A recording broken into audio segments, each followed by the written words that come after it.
Oh, what's up?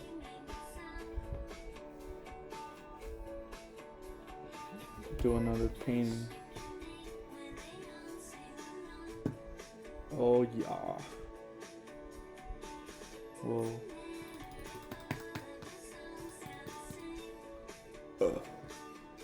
I'm going. Experimentations. So I guess yeah.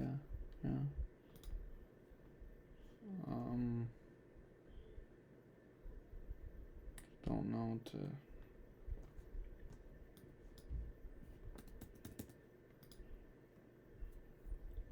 We'll make some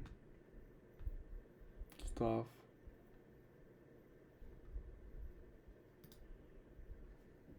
I know this is hard to hear, but it's important. The shooter who murdered my beautiful butterfly Dylan.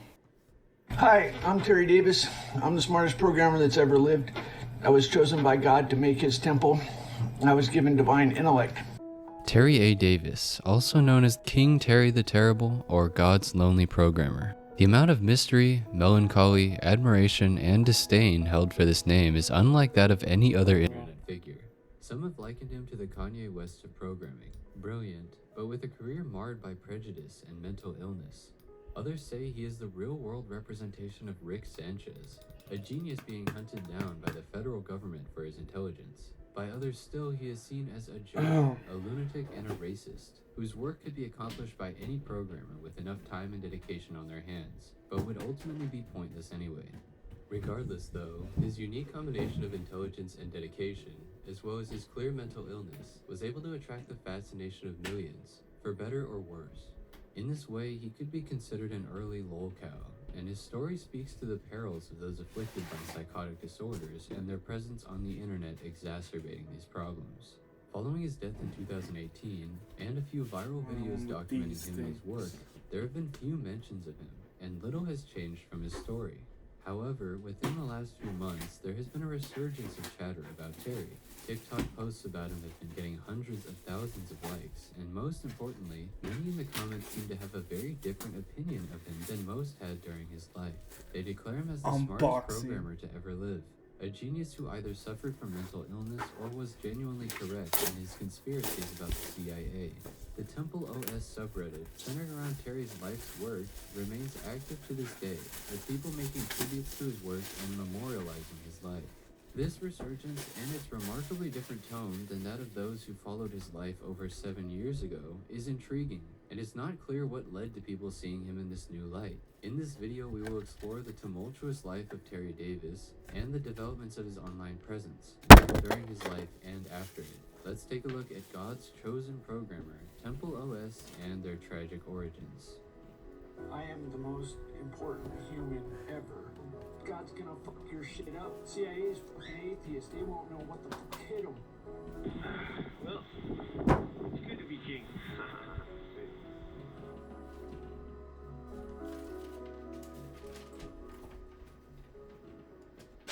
I'm gonna try my best to replicate Eric this Andrew Davis mess. was born on December 15, 1969 in Wisconsin, as the seventh of 8 children in a family that moved around frequently. He was exposed to technology in his youth, as his father was an industrial engineer, and he was able to use the Apple II computer in elementary school, going on to learn assembly language on a Commodore 64 in his teenage years. Additionally, according to him, he would show early signs of superior intelligence, scoring well in the SAT and becoming a national merit finalist, as he iterates very respectfully. Interestingly, Terry would later say that he had cheated on the SAT by talking with others, but at this point, any claims he makes should be taken with a grain of salt.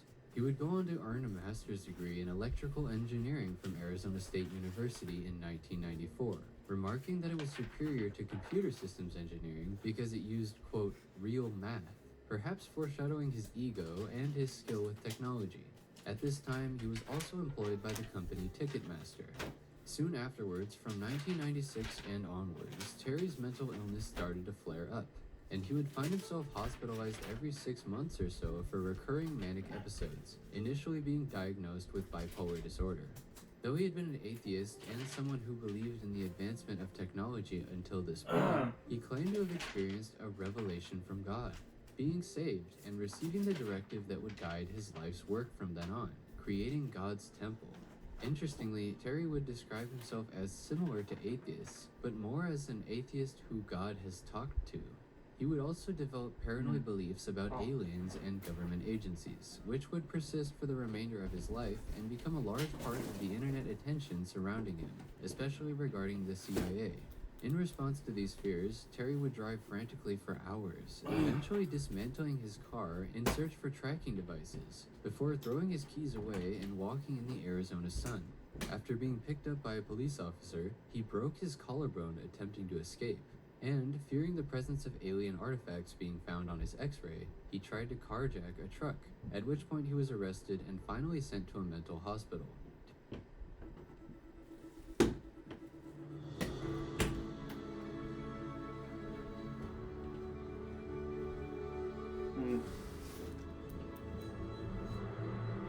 It's a good idea.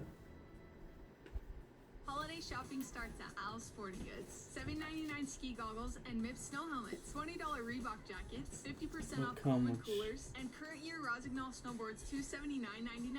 Trampolines, drinkware, and so much more. Only at This- Al's Sporting Goods.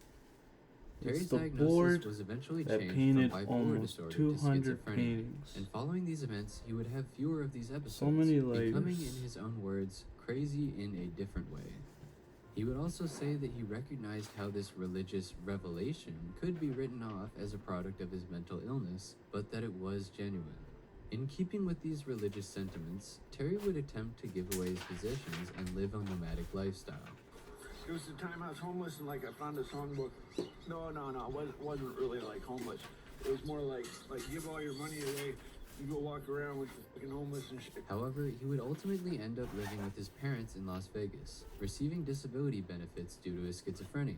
Though he would continue to have issues with his mental health, and much of his activities were dictated by what many would see as delusions, it has been reported that he always remained lucid when discussing computers, something that would remain true even in his stint of homelessness near the end of his life.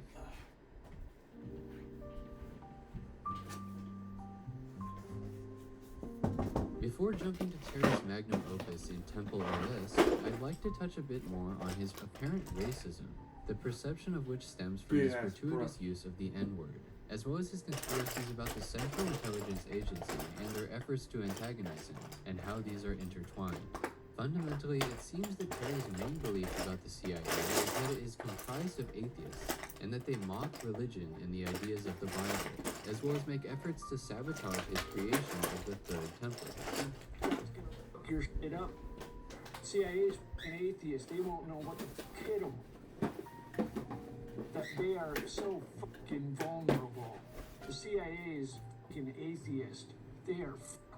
Or at least that is one conclusion that can be gathered from within hundreds, if not thousands, of clips of Terry referencing them, instances which are almost always accompanied by racial or homophobic slurs. He would also express other conspiracies surrounding the federal agency, such as that Muslim terrorists are CIA psyops made to drive people away from religion. In 2015, he tweeted, "The CIA is at war with God. Crazy Islam N-words is the CIA coaxing people towards atheism." This was accompanied with similar statements about the CIA and God being at war. He has also said that CIA agents are disguising themselves as forum users to spread misinformation about technology, as well as to speak directly to him. He's creating misinformation. Okay, he could be talking to me. Okay. Many of his beliefs about the CIA were also tied to the advancement of technology, as he was immensely distrustful of external influences on technology, believing that modern tech was created with the sole intention of taking away the agency of its users. He claims that this was all part of their efforts to create ignorant and submissive people to rule over. N-word CIA simulator. wants people to be dumb cattle that are so stupid they just watch TV and chew their cud. That's the dream of the CIA. Whoopee-I-A, you cattle. We got 5 billion cattle that chew their cud and can't do shit. Why are the desktops trying to be tiny? It's because it's a CIA plot to move computing into the cloud. They want billions of cattle that can't do and are docile and just, that's their utopia, is a bunch of cattle that just sit around it. This is also likely tied to his decision to create his operating system based entirely on his own coding language and compiler, to minimize external influences and manipulation. Some fans of Davis would later go on to claim that this was actually a cautionary tale foreshadowing the rise of AI, and that he was right all along about the advancements of technology, though this, of course, is just one of many interpretations. The term CIA N-words is entrenched in Terry's lexicon, as well as glowies, coined from a viral clip of Terry claiming that the agents, which happen to be of African American descent, glow in the dark. The CIA glow in the dark. You can see them if you're driving. You just run them over. That's what you do. Fucking CIA. Glowy has also become used by far-right online groups to refer to undercover federal agents. Now, this extremely abrasive rhetoric certainly made Terry a controversial figure, and to this day many condemn him, writing him off as a hack and a racist. It is true that the usage of this word is extremely excessive, and oftentimes in a derisive context. But at the same time, there are some, such as psychologist Victoria Tischler, who claimed that Terry's behavior was greatly exacerbated by his mental illness, and that it is possible that his language does not stem from a place of discrimination or prejudice. It seems unlikely that Terry was inherently, a violent or racist person, but through his illness, some of these antisocial behaviors became apparent. And that's something really common to people with severe mental health problems. They become very socially isolated for that very reason. Taking something small and kind of hustling until the wheels fall off. That's how we built Kolkata Chai. We had no experience in food or restaurants. It's also New York City, where you're competing with behemoth brands, people that have deep pockets and they're trying to make their idea work. What chance did these brothers have to make their moonshot idea work? As an investor, the first thing that I wanted to see was, do you have something great to offer? This is the best chai I've ever had. We're going for broke. Hey, ask each other, how big can we really take this? Right after break, just like, what's the next step? Okay, we did this. What's the next step? Create the best product, and then create a strategy around that. Ads. Packaged Go tea is a away. massive category in America. We knew that there was so much market to capture and how powerful Amazon could be. Amazon Ads has given us the ability to drive consideration for our product beyond the organic reach and beyond what happens naturally with our business. It's really good.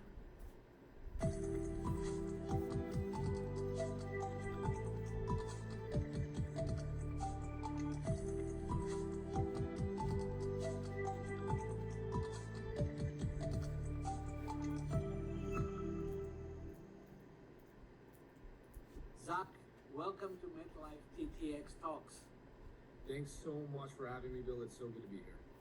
Excellent. I am so thrilled to have you with us today.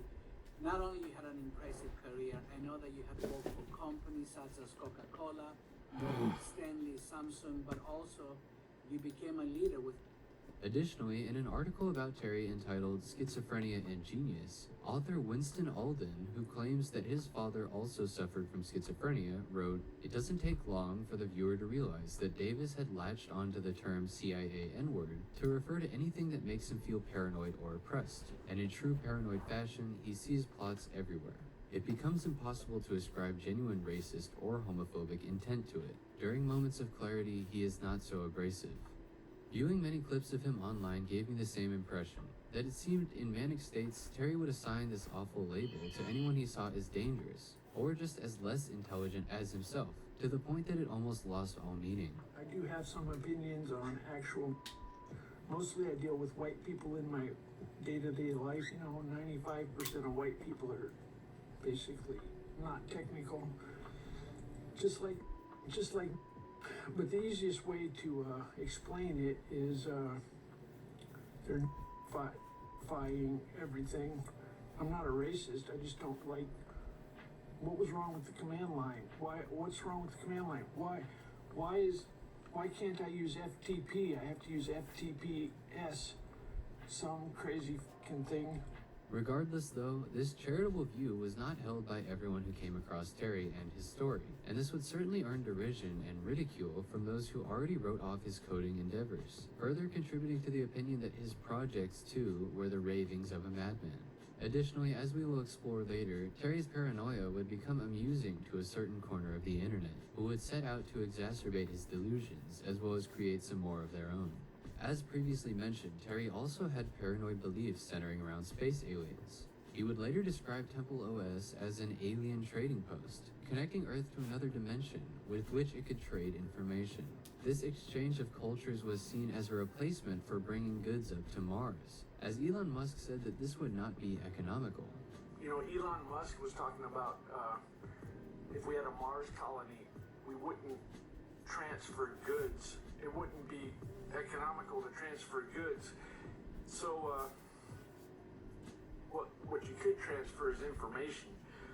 In a way, this is misleading, but this explains how it works.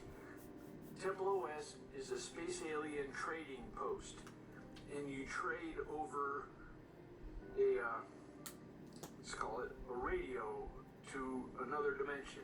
However, he would immediately state that this was an overly blunt analogy, and Terry's views of aliens did not always have such a profound feeling. In a likely lost video, a user describes that Terry speaks of a space alien, also referencing Bill Gates and the Illuminati, before going on to claim that said alien gives him pleasure of the oral nature. With many of these eccentric beliefs, Terry would naturally become the subject of online spectacle, with many fascinated by his views, some ridiculing them and some going so far as to go along with a few. But beyond this, his fixations, mainly that of receiving messages from God, led to the largest undertaking of Terry's life, something that he would embark on with such an obsession that it is still the subject of admiration or mystery to this day. In the beginning there's darkness. The screen erupts in blue, then a cascade of thick, white hexadecimal numbers and cracked language, unused SDK and allocate memory. Black screen seeds to blue and red, and a pair of scales appear, crossed by a sword, both images drawn in the jagged, bitmapped graphics of Windows 1.0 era clip art. Light gray and yellow on a background of light cyan. Blue text proclaims, God on tap. This is an excerpt from the Vice article, God's Lonely Programmer, a piece by Jesse Hicks that contains many insights about Terry A. Davis, gleaned from numerous emails he sent in at all hours of the night.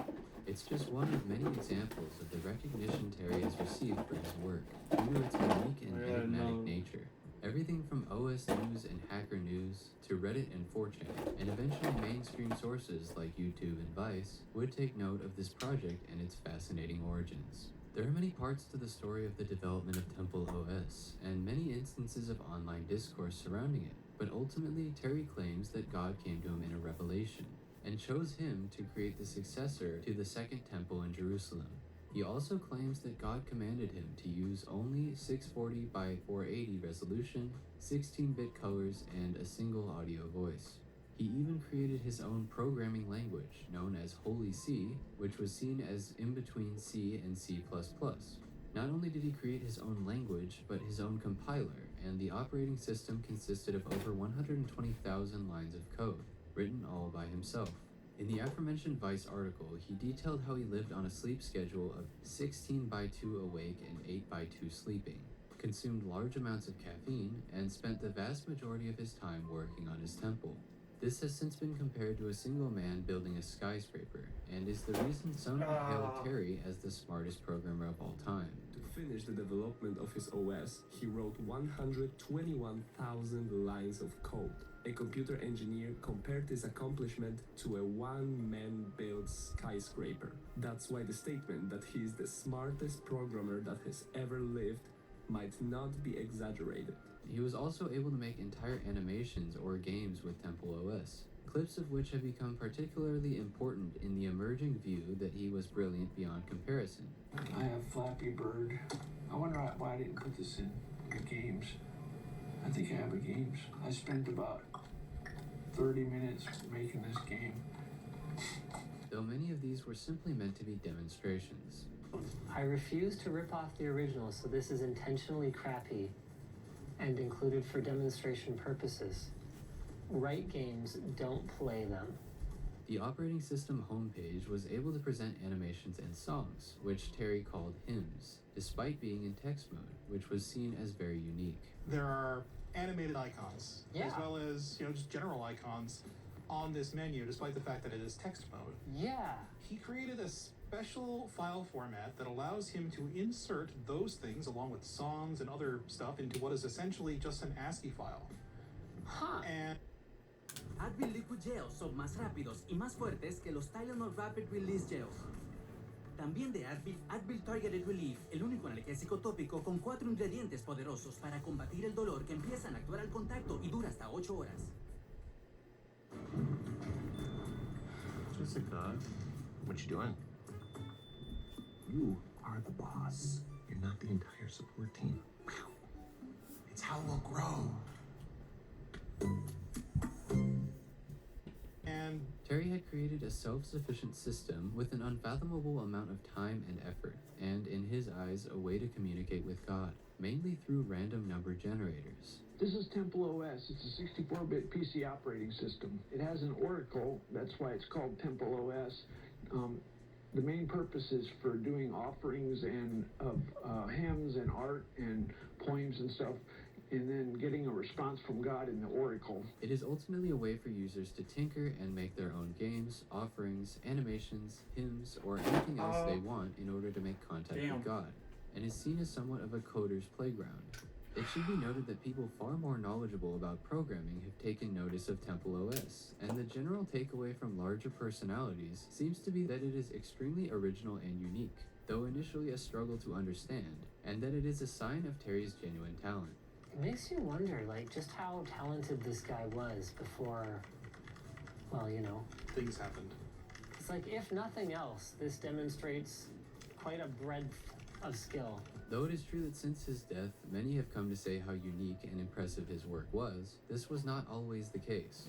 In fact, most, if not all, of the reception during the process of his creation was that of ridicule, mixed with some curiosity and sympathy. It was during this long process that Terry's presence became truly known on the internet. The project began as J Operating System in 2004, as something that was intended to become a higher speed version of the Commodore 64, an 8-bit computer released in 1982. According to Terry, the project was mainly meant to run video games, and not to run internet connection, as this would be reinventing the wheel. It was also intended to encourage oddball software. In one of the first instances of internet attention being attracted to Terry, J Operating System was covered by OS News, in which the main sentiment surrounding it was that it seemed to be somewhat outdated with odd programming choices, and did not have any security or online connectivity, but that as a personal project, the creator was free to do what he liked. As always, in a field like programming, there would be some that were more skeptical and critical as others, while some merely reveled in the strangeness of J Operating System's creator. In 2006, the project would be renamed to Lose Those, and it was at this time that Terry's online activity would start to pick up, in response to which forum users would have more to say about him. In October of 2008, Terry created a Reddit account sharing the Lose Those name, posting often about the operating system, with some posts being oriented around its technical aspects and some being more religious in nature. These would all link back to the Lose Those website, which included a description, some demonstrations, and the name of its creator. Terry would note at that point that it was unable to work with other previously made technology due to some of the other reasons listed. Redditors would initially reply with some hesitant admiration for the work that Terry had put into the system, though most saw it as a waste of time or something with an unclear purpose. At this time, Terry's replies seemed remarkably lucid and even amicable, as he justified his programming choices, though he would become somewhat vulgar on his website and in forums in the near future. It was at this time that Terry would also frequently take to r/atheism, in which he would mainly make assertions that God was real, accompanied by long and seemingly random strings of text following the phrase God says. God says, confute, exodus, print, propound, resumed, glorify, elect, forgiving, pleasant, itself equals long, catch, abject, oft-times miracles. He would garner literal attention and at times instead would reply to himself in increasingly confusing veins. This would also provide more insight into Terry's faith, as he details how he used to subscribe to the common mindset that atheists who study computer science fall into, but now sees the synchronicity of faith and the brain. At this time, Terry would also post about Luzthos on osdev.org, where he would find slightly more genuine curiosity about the system, but would post increasingly more egotistical and elitist responses, as well as some of his signature nonsensical religious posts, leading to negative reception and his eventual ban. In February of 2009, Terry would finally receive some engagement regarding his project, with the signature mix of admiration for the construction of an original compiler and language, and derision of the outdated style and lack of practical use. However, his incessant and obsessive posts would aggravate other users after a while. Terry also spammed the Hacker News website with duplicate posts and constant advertisements for Luzthos, which would eventually be removed by moderators. It was there that someone first asserted that he was wasting his talent, in response to which he reverted to calling everyone Linux cultists, as he had become prone to do, a reference to the family of operating systems, which he found insulting due to its lack of originality and creativity. As has been and will be repeated many times, it does not take a programming genius to recognize the clear traces of talent in Terry's work, but it is even easier to spot his clear inability to suppress his paranoia and ego. By 2010, the Luzthos account disappeared, and beyond making a few separate accounts, including one meant to pretend to be someone else to gain attention with the operating system, attention on Reddit and Hacker News waned. At this time, he also started to post his first videos to document Luzthos.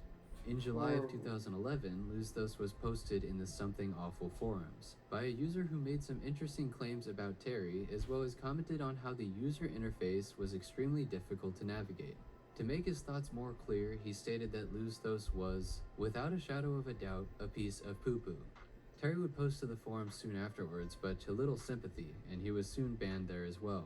It was then that Terry would begin tweeting about the CIA and FBI, notably expressing his distrust for federal agents, as well as his therapists and even his parents, claiming that they were doppelgangers and enemies. While these posts were unrelated to his operating system, they illustrate the beginning of Terry's more racist and paranoid rhetoric, which would become intertwined with any attention his work would receive from that point on. As now, instead of simply an interesting yet old-fashioned operating system, it would be known as the mysterious operating system coded by a paranoid and racist schizophrenic.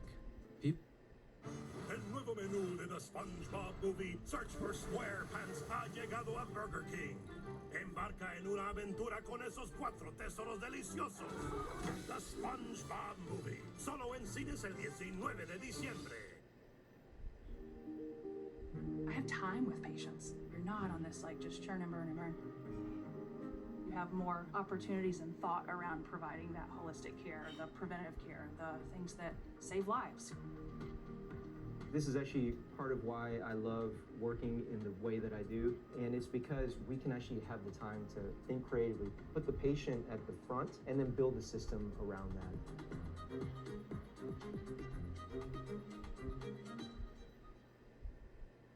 People were beginning to discover that there was much more to Terry and his work.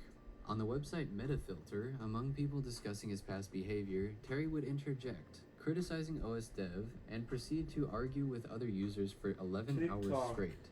If it hadn't been before, it became abundantly clear that Terry should not have had any online presence, though the majority of internet antagonism he would receive had yet to come. Even tell those are real. In 2012, Terry changed the operating system's name to Sparrow OS, creating new social media accounts with the same name. And this was when Kiwi Farms first became aware of him, documenting his incomprehensible rants and his comments about God, including the randomized speeches he claimed were divine guidance. Shortly after this, in March of 2013, the name was finally changed to Temple OS, accompanied by a new website.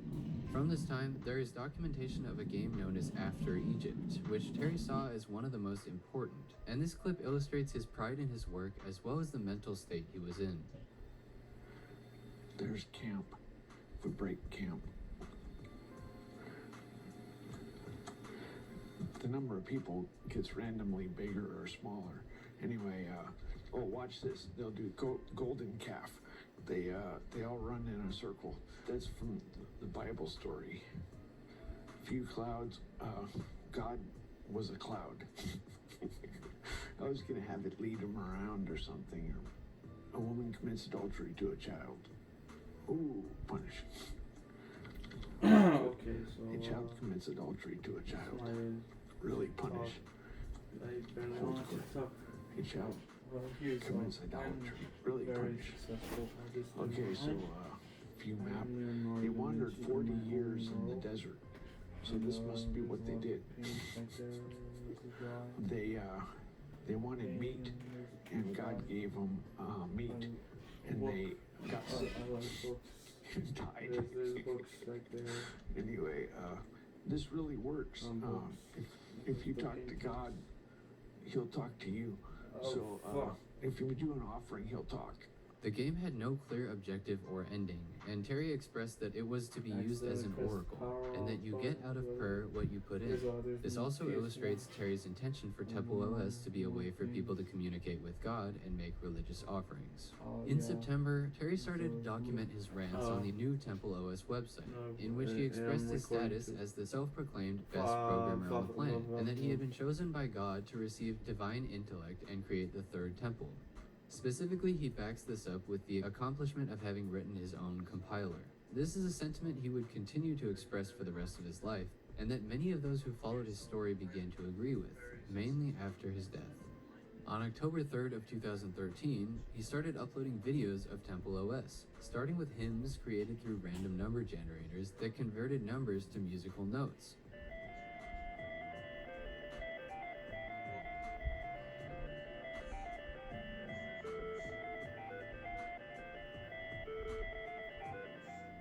As well as explaining the intentions of the operating system and giving information about it. This is Temple OS. It's a 64-bit PC operating system.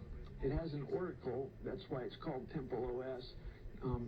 The main purpose is for doing offerings and of hymns and art and poems and stuff, and then getting a response from God in the oracle. The next few months would mainly consist of more rants, as well as something that would later become a meme among Terry's followers. That being a picture of an elephant drawn with his signature 16-bit color style, and a caption reading, "This is 16 color, pleasant to create." It would be unpleasant to draw with 16,777,216 colors. He would also post a video in which he showed a quote-unquote realistic elephant showcasing his 16 colors once again. I like elephants, and God likes elephants. Here's a realistic elephant. That elephant is holy.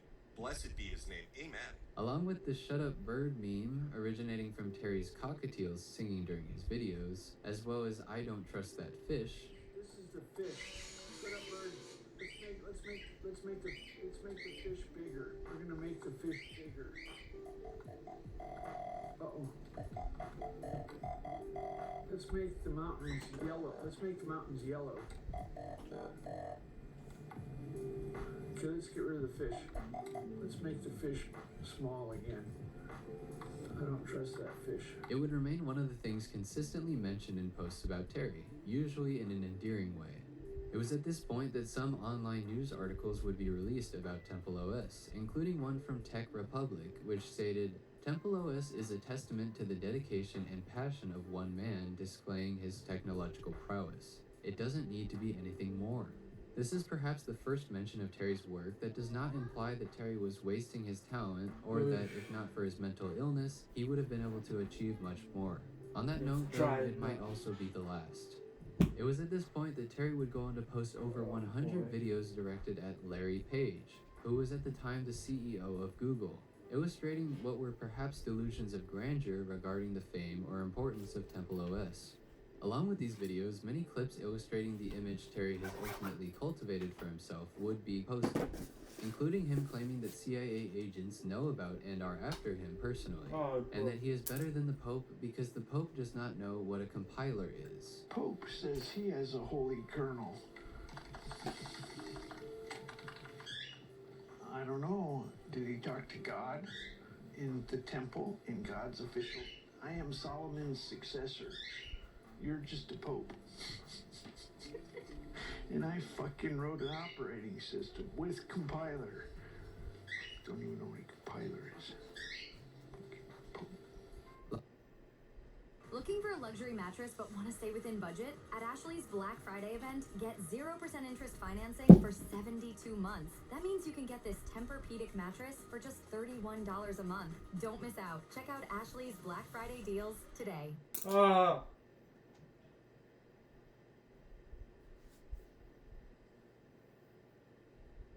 So lazy. The Harry room game.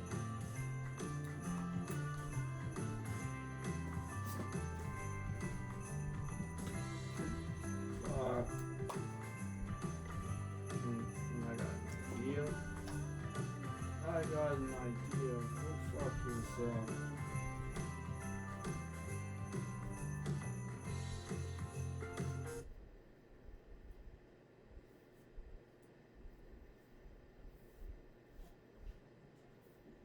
Lastly, of course, he calls everyone who disagreed with him the colorful racial slurs that he became known for.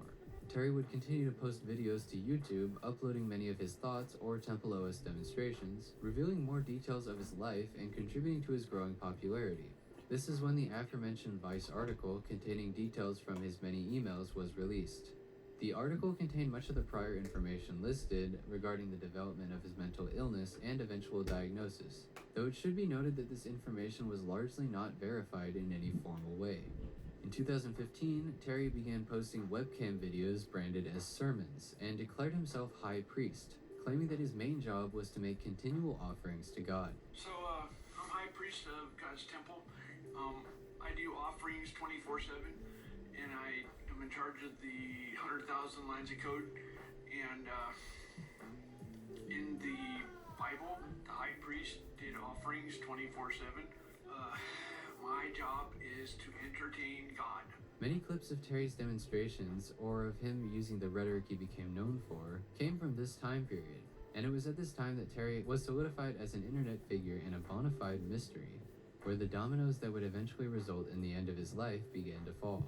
When seeing many of the initial responses to Lose Those on Reddit and OS Dev, it becomes clear that when it was presented as a fun personal project, many users were curious about Terry's work and the massive amount of work he put into it. Aside from a few contrarians, which are guaranteed to be in places like that, it seems likely that most of the negative feedback stemmed from Terry's spam, or his hostile responses to critics, which turned otherwise neutral users against him.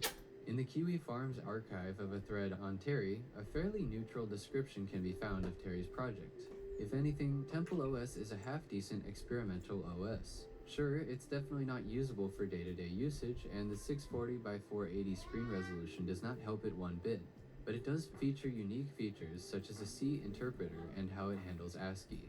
A great deal of curiosity and criticism was directed at the oddly outdated technical specifications Terry insisted on keeping, and his reasoning as to why he adhered to them was not always consistent. In the beginning, he claimed it was for efficiency, but since then he has changed to simply saying that God told him to do it that way. It should also be noted that Terry expressed that simplicity was the sign of true genius, and this likely also contributed to him seeing his specifications as sufficient for a place of worship. An idiot admires complexity, a genius admires simplicity. A physicist tries to make it simple. An idiot, anything the more complicated it is, the more he will admire it. If you make something so clusterfucked he can't understand it, he's gonna think you're a god. Additionally, Terry would only ever work alone, and though it is extremely impressive that he wrote a new language and compiler solely for his operating system, this refusal to collaborate with others may have ultimately held back his work, and was likely either due to his ego stopping him from acknowledging the skill of others, or his paranoia that federal officers would taint his creation. The latter reason is also likely why he made every component himself. When I say that it held back his work, I am of course referring to the ultimate goal of becoming a successful programmer or making a more accessible and widely used operating system. However, it should be acknowledged that this did not entirely match Terry's goals, and that he did create a place to make offerings for himself and some others, even some who post about Temple OS to this day. Had he not been mentally ill, his goals would likely have been different, but it is worth saying that with his intelligence and hard work, he did create something extremely memorable and unique.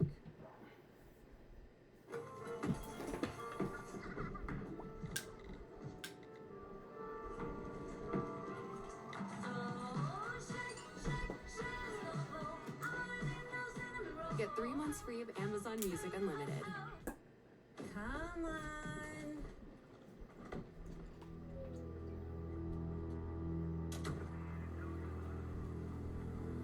They're relying on us. We're relying on you. Please donate now.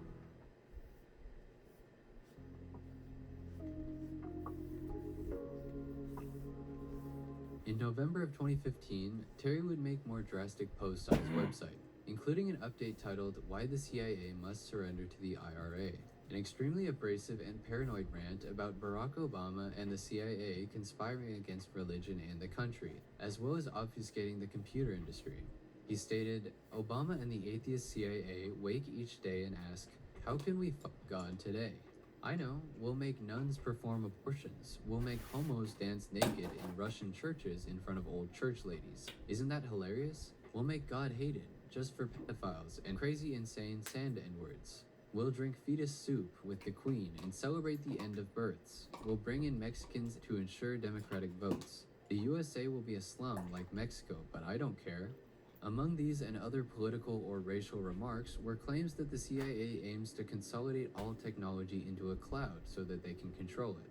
Part of the CIA's agenda, as he claimed, was to confuse users about technology and keep people ignorant and impotent through the use of acronyms. He then cites what he claims to be an article that links to child exploitation material and one that indicates the CIA is concerned the Internet of Things will be concerned with LOL. In reality, the article was just stating that the word haha had replaced LOL in slang at the time. In February of 2016, the Temple OS website was updated once more, and in Terry's blog, he posted the culmination of his mental deterioration in another rant, beginning with, "I live in a CIA prison. An N-word runs my prison. In prison, the N-word tries to torment me." In the remainder of the text, Terry confesses to some sexually deviant behaviors in his past, such as fantasizing about his niece and trying to get a dog to lick his crotch. He also claims to have killed a CIA agent again, and that he cheated on 2 problems when taking the SAT. He concluded the rant by claiming that we all beat the N-words for not understanding things about coding and Temple OS. Following this, on March 16th of 2016, Terry would stream live for the first time. And it is here that he, among other things, looked at the website of Physics Girl, or Diana Cowern. He would make a habit of watching Cowern's videos on stream, and it was clear that he had developed a sort of fascination with her. He would send numerous emails to her with frequent updates, as well as instructions on how to install Temple OS. This would later become a central part of the trolling campaign against Terry. As of then, though, Terry's rants would continue to grow incoherent, though it could also be that the worst ones were now being documented thanks to his frequent and long streams. These niggers think I'm a hacker. No, I'm from God and I do miracles. What we have here is a failure to communicate. Intel is my bitch because I do miracles and I'm from God and I made his fucking temple and you're gonna suck my dick. Okay, listen. Intel's my bitch. Microsoft's my bitch. CIA's my bitch. On August 1st of 2023, a post was made by the user J.S. Zimborski, claiming 4chan killed Terry Davis. It was a concerted effort over many years to get him run out of his home and society. I think of Terry often, and he most certainly deserved better. With the knowledge of Terry's eventual end, this claim certainly seems extreme, and yet with how abrasive and extreme Terry's rhetoric would become, certain parts of the internet were becoming aware of him, and their involvement would correlate with a downward spiral in Terry's life. Clearly, it is impossible to ascribe just one factor to Terry's eventual end, as his story is extremely complex. But it is worth noting that internet antagonism, due to trolls' fascination with Terry's intelligence, ego, and mental illness, is a large part of the narrative at this time. Around June of 2016, 4chan would take notice of Terry and began to post about him. Predictably, their fascination mainly came from his colorful language and conspiracy theories, though there was some discussion about his work on the programming board. They particularly latched onto the Glowies rant, and being 4chan, would let his gratuitous use of slurs encourage that of their own. Unfortunately, Terry's phone number was publicly available on his website, making it extremely easy for many to call him and harass him. Terry also had a phone with him while he was streaming, leading to some extremely disconcerting clips. Just think how sad. Hello?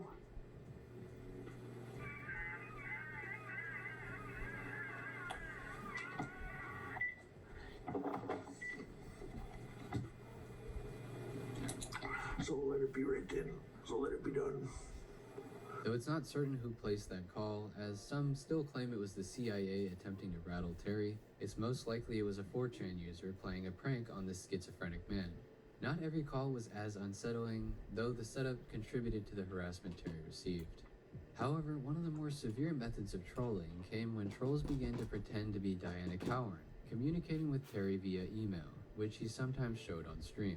This would be accompanied by portions of his streams in which he was speaking to who he thought was Diana. How to, okay.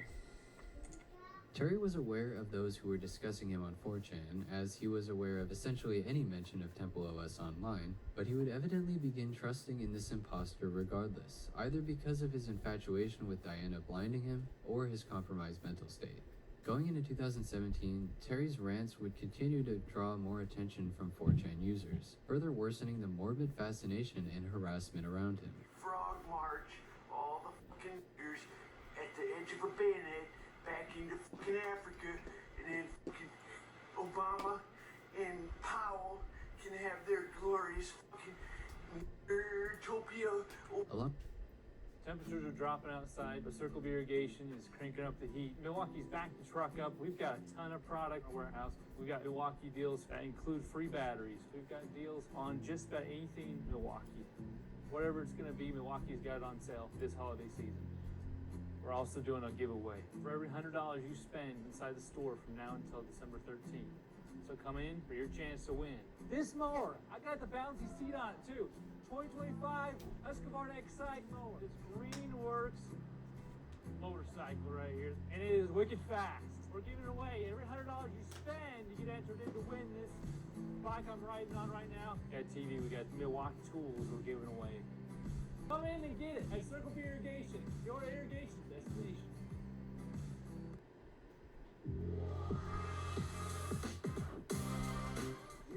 Isn't one size fits all. Every day brings something different. Your style should too. At Maurice's, we make it easy to show up feeling comfortable, confident, and completely you. Our over 800 stylists are here to help you look your best. From tried and true denim to head-turning looks, we've got styles that fit your life and your budget. Fashion made for real-life moments. Maurice's. Along with this, the phone calls would seem to become even more agitating, and Terry would be noticeably less composed in these clips.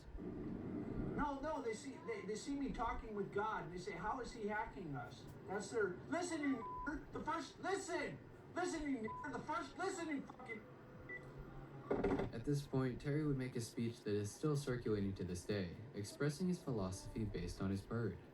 When my bird was looking at my computer monitor, I thought, whoa, that bird has no idea what he's looking at. And yet, what does the bird do? Does he panic? No, he can't really panic. He just does the best he can. Is he able to live in a world where he's so ignorant? Well, he doesn't really have a choice. Yeah, he can kind of live. It's usually the bird's okay, even though he doesn't understand the world. You're that bird looking at the monitor, and you're thinking to yourself, I can figure this out. And, maybe you have some bird ideas. Maybe that's the best you can do. This is a snapshot of how Terry was feeling at the moment, but also a turning point, after which his paranoid delusions would continuously be encouraged in places like his YouTube chat. His relationship, or rather lack of a relationship with Diana, was starting to take its toll on him as well, as after watching a video on her real channel with Zach Weinersmith, he would refer to her as an atheist and a chimpanzee, before stating that he was depressed and that they had nothing. Thank you so much. No, thank you for having me. This is such a coincidence. I happen to be in London going to Bath. Holy fuck, Diana's an atheist. What a fucking chimpanzee. Jesus fucking Christ. I'm depressed. I just want to go to sleep or something. Do you know how many fucking miracles I did? Jesus fucking Christ. I don't even know her. I don't care how messy We this have is. nothing. There is no... If the viewer can no understand it, they relationship. can suck my nuts. We have nothing. This shows that Terry was struggling, perhaps much both on due to the fakes from on 4chan page. and his I genuine don't care. loneliness. It's supposed to And be his live chaotic. stream chat can be seen point encouraging him to art keep is to engaging push in his fruitless boundaries. endeavor and convert Diana Fuck from the atheist. rules. Shortly after this, Terry would receive pornographic images from the fake Diana who was emailing him and would be banned from streaming. Following this, he would say that he did not really have a use for live streaming anyway, and had only been doing it for Diana to watch him, illustrating how connected he was to this imposter, and how much his interactions with them had taken over his daily life. Sadly, it seemed that at this point he was aware of his brain becoming more scattered, and possibly aware of the fact that his private interactions with quote-unquote Diana kept becoming publicly known. Yeah, my live stream got suspended for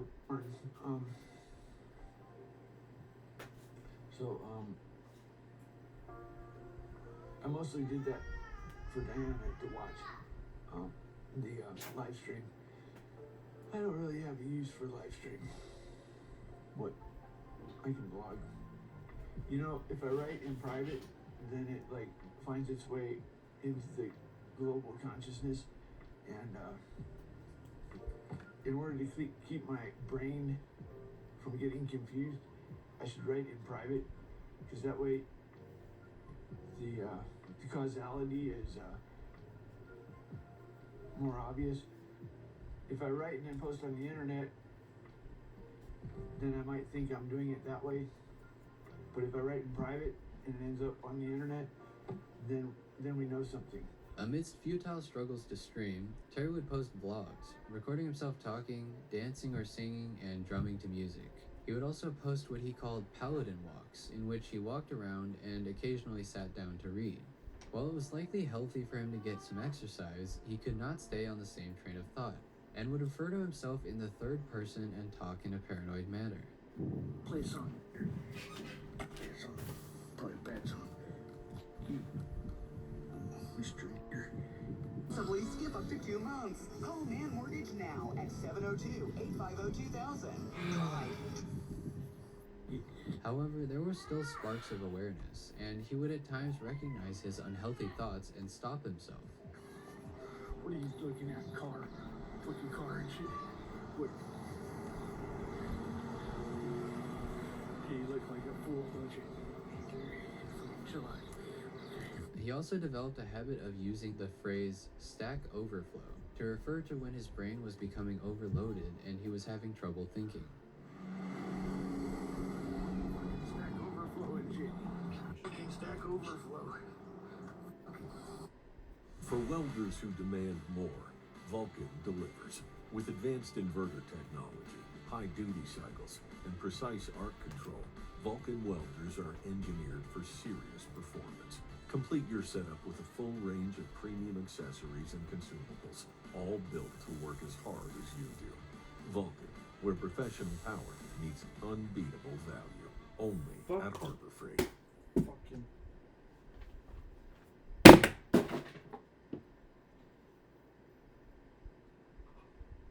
Did you know Ashley is having a massive sale on mattresses right now? I stopped by the showroom and found this Align mattress by Ashley Sleep, and it came with a free adjustable base. You have to check out Ashley's Black Friday sale. Because that's the struggle. Because I'm not that good of an artist. Fuck you. While it shows that Terry is still engaging with his programming knowledge, this and the other behaviors exhibited on the Paladin walks show a deterioration of mental health as Terry fought to remain lucid. Though there doesn't appear to be evidence of the exact moment this occurred, during the Paladin walks it became clear that Terry was convinced that he was married to Diana, another testament to his delusions becoming stronger. So yeah, I don't get an answer when I emailed Diana. So I just said, she's my wife. I don't ask her. However, interestingly, at one point, Terry claims that Diana wanted to move in with him on the same day that he would be seeing mental health professionals, which was possibly an effort by 4chan trolls to both strengthen his ties to the imposter and stop him from getting treatment. Because of this detail, Terry claimed that his relationship with Diana seemed like some sort of skit. However, he soon let go of this train of thought and went back to saying that Diana's emails had a message for him from God. Yeah, so I get a an email saying Diana wants to move in with me, right? Like Friday. Friday is when I have an appointment with the mental health nurse. Every week they, the mental health people work with me every month. They do elaborate skits and stuff, or maybe it's CIA, I don't know. Anyway, so like, this has all the markings of a mental health skit. So, yeah, did you know that if your children have a mother who is Jewish, then they are Jewish? So like, so my children can be Jewish. Sometime during this time period, it is apparent that Terry stopped taking his antipsychotic medication, though it is not clear exactly when. Terry had long since had an aversion to medication beyond that caused by the side effects, and recounts attempting to run away to California in 2004 in order to escape forced medication and doctors. It is also clear that Terry had a growing distrust of doctors, due to the reasons pertaining to Diana and his overall paranoia. Depressingly, Terry would express feeling imprisoned once more, and that while he constantly talks with God about great things, none of them ever come to be, which may also allude to his delusions, such as thinking he will eventually meet Diana. Lots of talk, nothing ever gets done.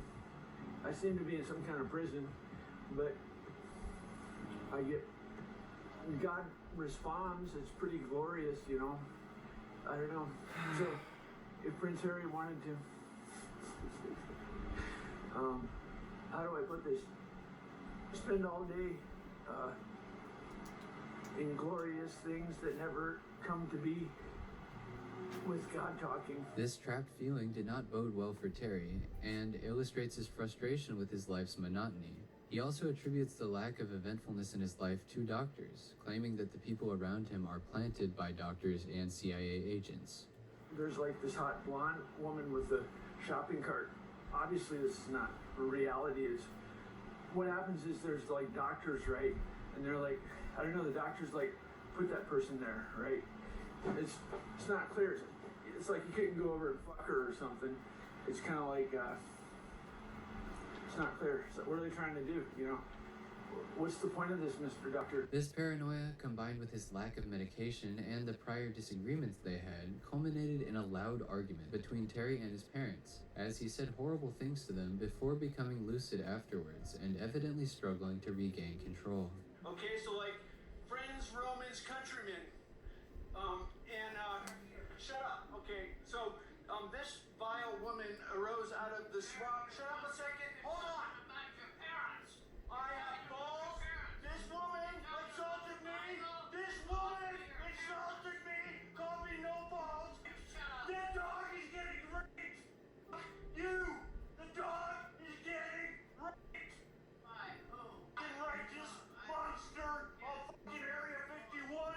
You're the fucking monster of Area 51. Fuck you, bitch. Respect. Okay, like, remember the calling. Have fun with your shit television. Daddy! I'm sorry. I'm sorry. I made myself, I don't know, you were good, and I made myself hatred for some reason. I don't know. Forgive me. I have to try and figure out why I remember that I love you. On August 13th, Terry would record a video claiming to have finally resumed taking his medication, supposedly after he pointed a gun at an N-word and was warned about having to go to a mental hospital. So yesterday I got a little bit out of control, and I went and I pointed the gun at me, and somebody gave me a warning about getting locked up at the mental hospital.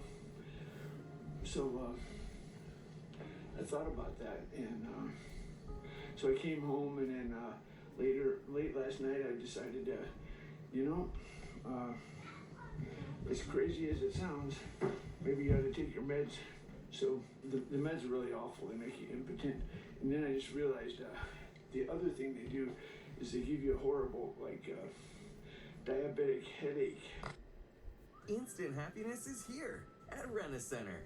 You can get instantly approved for up to $4,000. Shop for anything you want in-store or online, up to $4,000, all without using credit. Go on, get happy instantly.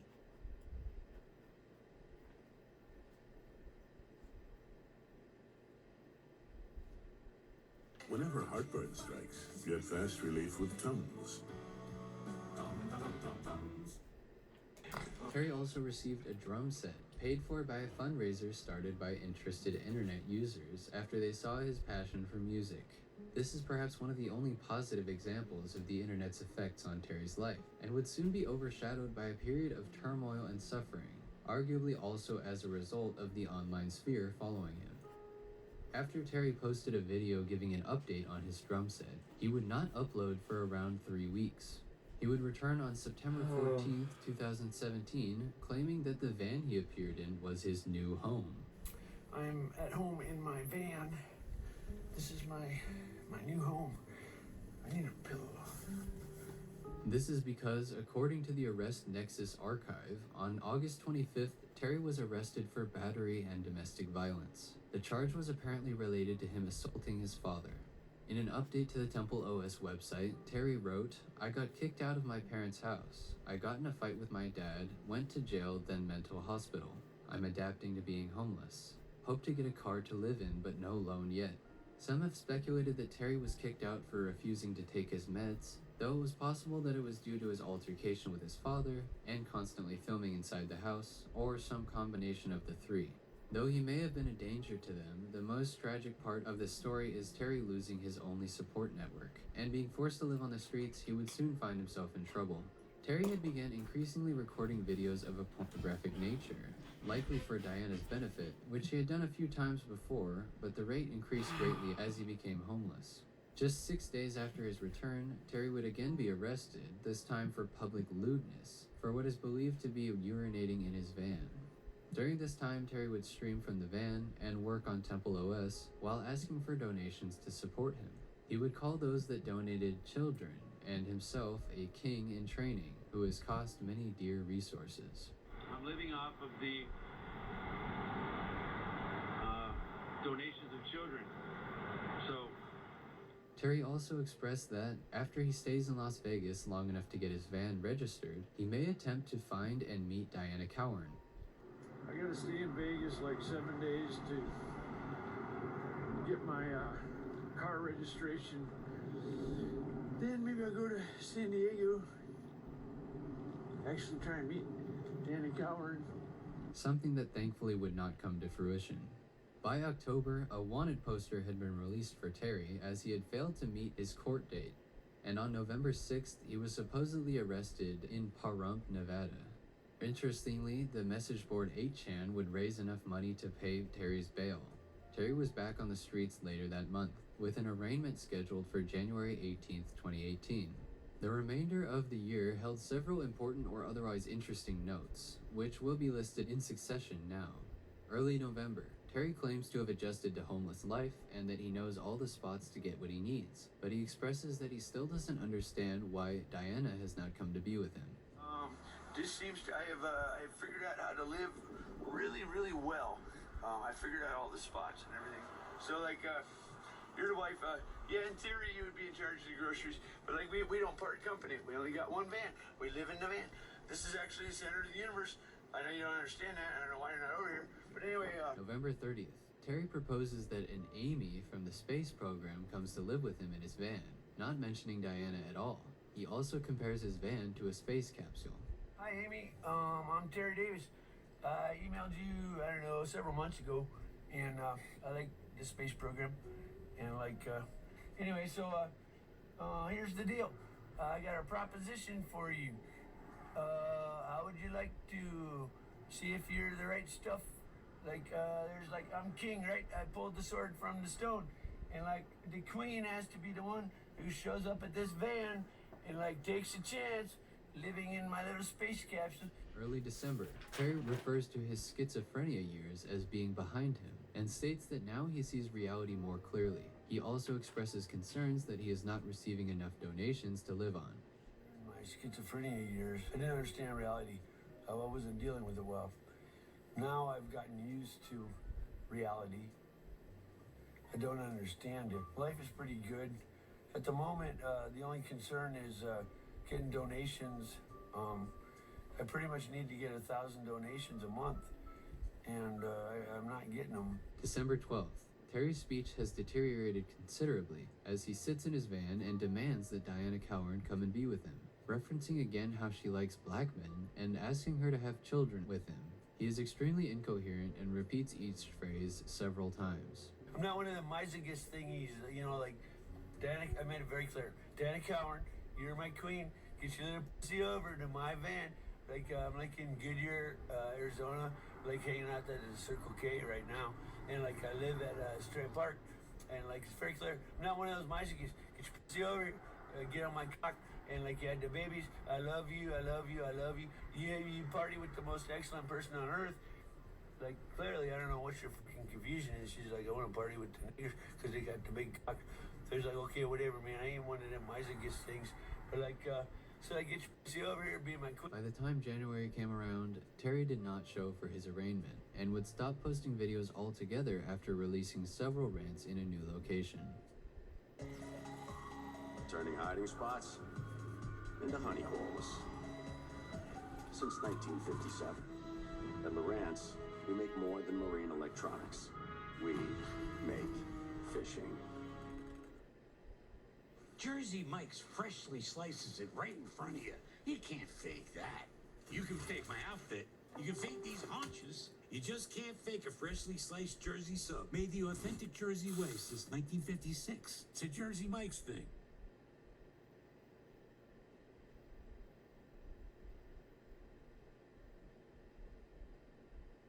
After 2 months, he reappeared in Oregon, recording from his phone without his van and his laptop. He would return to streaming for small amounts of time starting on March 19, 2018, often with considerable technical issues. Among his typical political and racial rhetoric, with even less coherence and ability to keep a train of thought, some of Terry's rants would come close to providing insight into his past and his mindset, though these were few and far between. It's a pity how much time I wasted, but you know what? I discovered something, boredom and excitement balance. You know, I talked about a lot of justice in the world, and one of the things I discovered was I would have a trance of ecstasy, manic, going several days or a week, and then I would end up in a mental hospital being bored. And there seemed to be a pattern. If you don't have the boredom in your life, then you're destined to get locked up in a mental hospital. During this time period, some fans of Terry's would encounter him on the streets, taking pictures with him as well as conducting interviews, in which he seemed to be able to keep the conversation up with extreme lucidity and intelligence. Is an unoptimizing compiler. One thing that's kind of nice is if you have a bad compiler, you can take joy in doing assembly. In the old days, it was like, oh goody, I can optimize this in assembly. In the old days, you could, well, whatever. It sounded like an old man, but anyway. It is clear that both the intellectual stimulation and the companionship worked wonders for Terry's mental clarity, and these clips are, in my opinion, extremely saddening, as they show a very intelligent soul who could have lived a much better life. When people are engaged in a meaningful activity or something creative, they become very, very lucid in a way that they're unable to be in other sort of regular human interactions. Creative activity, which involves a synchronicity of the physical body and the mind, can be deeply therapeutic. Unfortunately, though, these reprieves would not last, and by early August, Terry was back to speaking of his war against demonic forces, with more of his increasing difficulty to formulate a thought. I am in a war with demonic forces. My definition of demonic is, let's say you have some Christian virtue, and the enemy takes advantage of this virtue, you know, on a most striking level. This would be like putting bombs on children, right? Because we don't want to kill the innocent, right? And this is a virtue. So the way to typify the demonic attack is to put bombs on children and send them into your camp, because your Christian virtue is doesn't want you to kill the child. But on August 9th, Terry would record his last video. He begins by saying that it has been hard being homeless, and that the town he is in is a pure place, but that they must have been shocked by the arrival of such a horribly sick person. He concludes his speech with a thought that has become widely spread among his followers, and shows a unique yet not quite defeated perspective. So, well, it's good to be king. Maybe fucking I think maybe I'm just like a little bizarre little person who walks back and forth. Whatever, you know. Shortly after this video was released, the Dallas Chronicle posted an article about an unnamed homeless man being struck by a train. Seeing this, Terry's followers would suspect that this was him, and the publishers were inundated with phone calls asking about the man's identity. Unfortunately, it would soon be confirmed that on August 11, 2018, Terry A. Davis had passed away. Investigators apparently could not determine whether his death was accidental, and according to the police report, Terry was walking with his back to the train before turning towards it right at the moment of impact. Due to the circumstances and the fact that he claimed in his last video that he had learned how to purify himself, many have speculated that he most likely ended his own life. In a Facebook post made by Terry's older sister, she claims that he had been on a great western adventure before his death, which included Nevada, Arizona, California, Washington, and finally Oregon. She writes, "He will be greatly missed by his family that loved him very much, enough to let him be free and continue his journey on his terms. He will also be missed by many of his online community that recognized his amazing brilliance, sense of humor, wit, and dimpled smile that was truly captivating." As mentioned before, there are numerous factors that led to Terry's eventual demise, and blaming just one or even a couple would be impossible. However, it is difficult to hear that anyone believes the best thing for him was to journey on his own terms, as a schizophrenic man who had stopped taking his medication. I agree that it should not have fallen on his geriatric parents to take care of him, especially after he fought with his father. But if the stories of his multiple arrests are true, I have to wonder why he was not institutionalized. Of course, when he failed to show for his arraignment, 8chan paid his bail, perhaps once more preventing him from getting vital help, likely for the sole reason of being able to see more content as he continued to roam the streets. Unfortunately, I think Teresa was slightly off in her assessment of Terry's internet presence, because though he was a captivating figure, the majority of the people who were still following Terry near the end of his life were simply there to revel in his strangeness.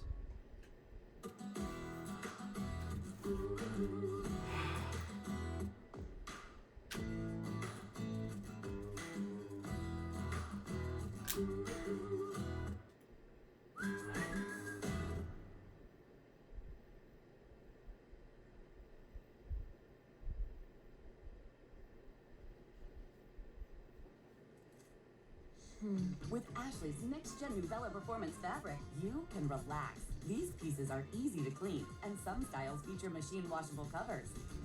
Discover next-gen Nubella at Ashley.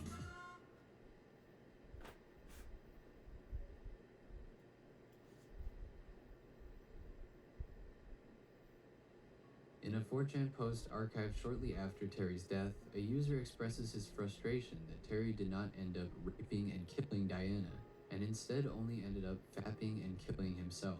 These people were not only reveling in Terry's strangeness and mental illness, but they hoped to create even more radical results with their efforts. Of course, that's not to say there weren't people who showed concern or wanted the best for him. It's just that, at least from our view 7 years later, that is not the most prominent group in his story. At the time of his death, which brought attention back to Terry among those who had stopped watching, there was certainly a sentiment of mourning, though there would, of course, be some who were only frustrated to be losing a source of entertainment. It should also be noted that some were reporting on a troll who pretended to be Terry on Facebook, possibly convincing some of his family that he was the real Terry. Whether this had any effect on his death or the reaction to it is unknown, but he was apparently having real interactions with Terry's family. Perhaps due to sympathy, or perhaps due to an increasing number of people deciding to look into Terry's history after his death, many would express that, had many of the circumstances in his life been different, he could have been the next Steve Jobs or the next Bill Gates. Now I want you to try to imagine something. Think of a Bill Gates, a Steve Jobs, a Richard Stallman, a Linus Torvald, a Steve Wozniak. I want you to envision them. Just one day, all of a sudden, stripping off all their clothes and jumping out a window, screaming about glow-in-the-dark CIA figures and how they're coming to get them. How do you think people would react? What do you think the reaction to their legacies would be? Now, I want you to imagine that same scenario, where those people, those pioneers in their industry, hadn't actually reached the fame or recognition they deserved. That is Terry A. Davis. There is certainly a kernel of truth in this. Terry's intelligence was clear in his work, and in the conversations he had, even when in the depths of his mental illness. With the dedication he showed to his projects, he could have become, at least by our society's standards, a very successful person. However, as many have pointed out, if he was not mentally ill, it is possible that the extreme dedication he showed would not have existed in the first place. Regardless though, with his skill and hard work dedicated to a different cause, Terry's narrative could have been much more widely known, and in a much more positive light. Not everyone shared this thought, of course. On 4chan, it was still widely expressed that Terry was simply a mentally ill R-word who had stopped taking his meds, and they looked down on him for his delusions and decisions. There were also those who believed in his conspiracies and would repeat his most popular phrases, though since this is 4chan, it was probably ironic. There were a few in the moment who would claim that he was the best programmer of all time, and that he was right about every one of his conspiracies regarding the CIA, though it's difficult to assess who is being serious and who is not, and this is certainly not the opinion of the majority. Regarding the technical aspects of Terry's creation, people would adopt a more moderate view, claiming that Temple OS was an impressive testament to Terry's hard work, but rather than being like one man building a skyscraper, it was more like a single house or an apartment complex. And while the analogies can get a bit excessive, the point is that the users think the hype around the operating system had been hyperbolic. At this time, videos would begin coming out documenting Terry's life and internet antics, at which point many people not familiar with programming or with his internet presence would become aware of his bizarre story. Archives were created to honor Terry's life and document his streams and blogs, and some, more well-versed in programming, brought attention to Temple OS and its uniqueness. Terry was finally receiving widespread attention, with a decent chunk of those viewing the narrative expressing genuine admiration for his project, and a smaller amount even deciding to keep the dream of Temple OS alive, creating a subreddit that remains active to this very day. While it is regrettable that Terry could not receive the help he needed or the support from non-psychotic internet users during his life, he would at least be remembered and grieved by many after his passing.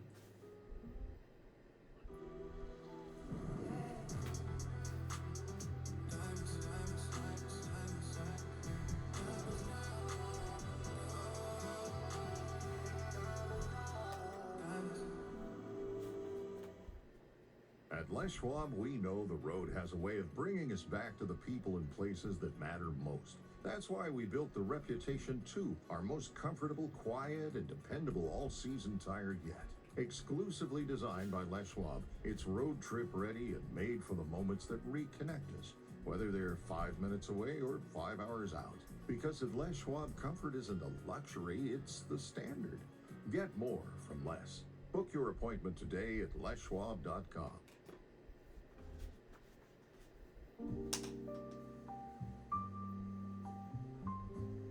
Since then, videos about Terry would sporadically be posted to YouTube, each perhaps educating even more people on his story and his life's work. These videos, while all popular, were likely not the result of any new trend, but rather the creator themselves learning of Terry's fascinating story. However, in the current day, now over 7 years after his death, Terry seems to be experiencing a resurgence on TikTok, as people post edits of him dancing and of Temple OS, as well as some of the more popular clips of him expressing his philosophy on life, or making his claims of being spoken to God or being the smartest programmer of all time. Google Trends shows searches for Terry A. Davis being possibly at an all-time high, aside from late 2024 and earlier this year, dating back to 2004. This video from August 16th of this year has over 980,000 likes and countless comments mourning or celebrating Terry. What a fucking compiler is.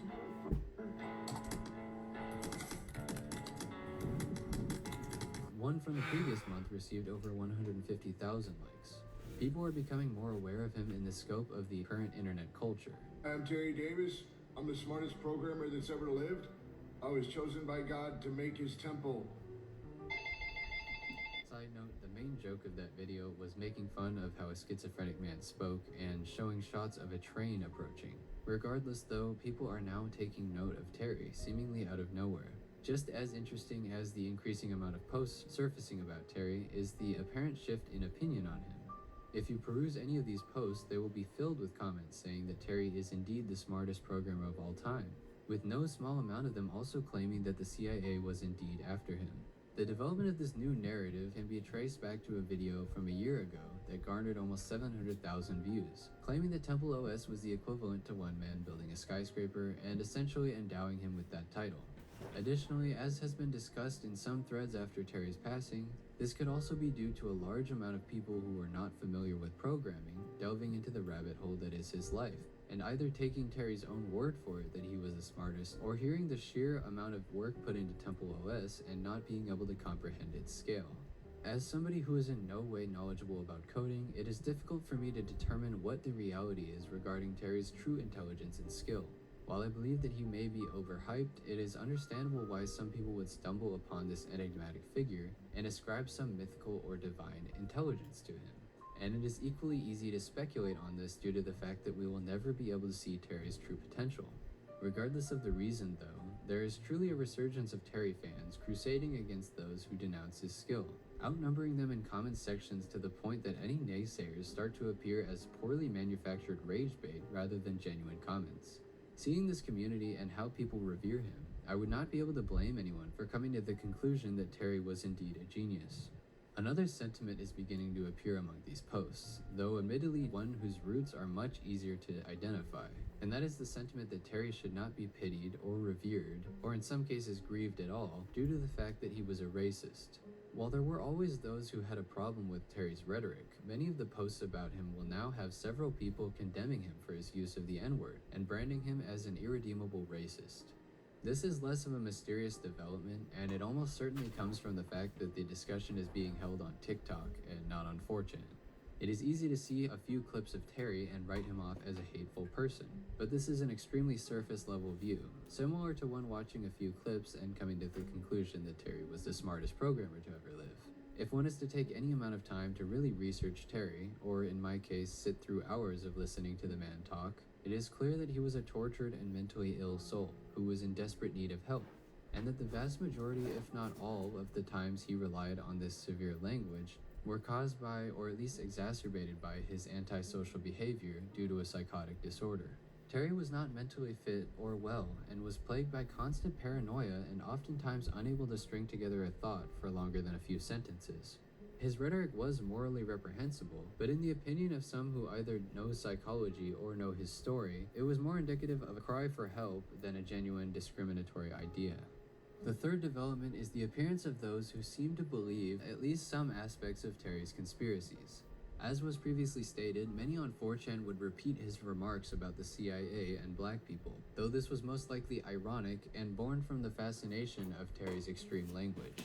However, in current posts about him, some people speculate that Terry was indeed being hunted by the CIA and that his death had been staged, supported by the fact that investigators technically struggled to identify it as a suicide. This was, of course, only because the alternative was simply an accident, but the mysterious circumstances surrounding the story sparked intrigue amongst those who discovered it. Clearly, their fascination with Terry has made them want him to have been more than he was, man of few that would dive as deeply into the rabbit hole as myself, but I hope that I have educated viewers sufficiently on the topic, as well as shine some light on the new discourse surrounding him.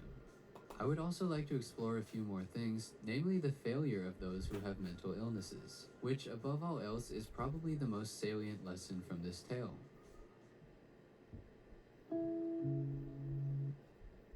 Nationwide is so much more than a great insurance company. They're one of America's largest financial services companies. Like how I'm more than just Peyton Manning. I'm also motivating Manning. When I say insurance, you say financial services. Insurance. Financial services. Insurance. Financial services. Now when I say nationwide, you say is both. Nationwide. Is both. Nationwide. Is both. For your insurance and financial needs, Nationwide is on your side. Nationwide Investment Services Corporation, member FINRA, Columbus, Ohio. The mentally ill who happen to engage incessantly with the internet have not historically had favorable stories. Terry is not the only one, but is perhaps one of the most noteworthy examples. In an aforementioned post claiming that 4chan was responsible for Terry's death, another user would appear confused at the notion. They thought 4chan was fascinated with Terry, and mistook this fascination for a genuine fondness. In response to this, the distinction was pointed out between laughing at and laughing with someone, and unfortunately many people online were certainly laughing at Terry. A comparison is made to the circumstances surrounding Chris Chan, another mentally ill and enigmatic online figure who was unfortunate enough to amuse forum users. Similarly, in that situation, trolls fed into and created delusions, ultimately resulting in Chris's mother being victimized in a disgusting way. That's not to absolve Chris of responsibility whatsoever, though their situations do share certain similarities. A fourth user chimes in to claim that Hacker News also had a fetishistic fascination with Terry, and this could be argued for several other forums that Terry would frequent, as well as those who would later catch on to his antics. The combination of Terry's eccentric behavior, as well as his clear talent and intellect, proved to be a unique one, and one that attracted fascination from countless Redditors, programmers, and trolls, and unfortunately would end up having devastating effects on his mental health. If one wanted to make a stretch of an analogy, they could compare Terry to a Chris Chan who was actually good at drawing, though that fails to account for many details in either situation.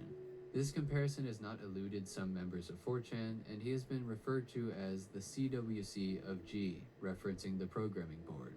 It is a tragic situation, one in which Terry's main outlet involved the internet, and his life's work depended on spreading word of his creation, but this very act would eventually lead to the further deterioration of his mental health. In the psychopathology world, schizophrenia is somewhat unique. For many other mental disorders, there are some treatments with various effectiveness that do not depend on medication. There is a predominant culture of prescribing medication flippantly for everything amongst psychiatrists, but historically, the far and away most successful treatment for even managing schizophrenia is drugs. In Terry's video on August 13th, 2017, he references risperidol or risperidone, claiming that it made him impotent and gave him headaches, which likely contributed to him refusing to take his medication. These are actually common risks and side effects of that particular drug. However, in patients with schizophrenia, it is uncommon for just one form of treatment alone to provide effective in the long term. After results have been achieved with medication, it is important for patients to have regular psychosocial treatments, such as talk therapy and social skills training. Patients with schizophrenia need daily support, and it's not uncommon for them to live with this support 24/7. Unfortunately for Terry, soon after losing the most important form of treatment, he would also lose his daily support. And how much of this is due to the internet and trolls calling his phone and pretending to be Physics Girl is unknown, but it is almost certain that it contributed. The clips of Terry blaming his father, doctors, and the CIA for Diana's lack of appearances all but confirms this. It may not have been feasible for Terry to continue living at home after his arrest, but he needed some form of support. In one way or another, the world failed Terry, a man who was able to have such intelligent and thoughtful conversations even while homeless, and who was clearly trying to process his symptoms. On the Temple OS website, Terry's family has provided links to the Brain and Behavior Research Foundation, as well as the National Alliance on Mental Illness. They also request that supporters of Terry donate to organizations working to ease the pain and suffering caused by mental illness. I would strongly encourage anyone watching to donate and to talk to someone if you are feeling unwell. The world should be a place that enables people like Terry to live a happy life. Be self-aware when you find yourself unhealthy. How about that? Be aware of your health. What? No, that's not great. If you realize you're unhealthy, now you know. What's most exciting for me isn't just the technical breakthroughs, it's the human element. The idea that a dedicated group of engineers is driven by a shared vision. It's incredibly inspiring. If you want to truly understand where technology is heading, join the conversation. Listen to Technically Speaking, available wherever you get your podcasts.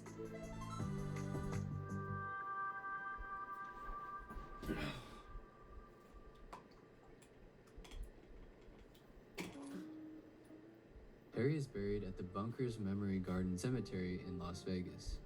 There are many who have left statements of support, as well as gifts such as flowers, pictures, and hats containing the Temple OS logo.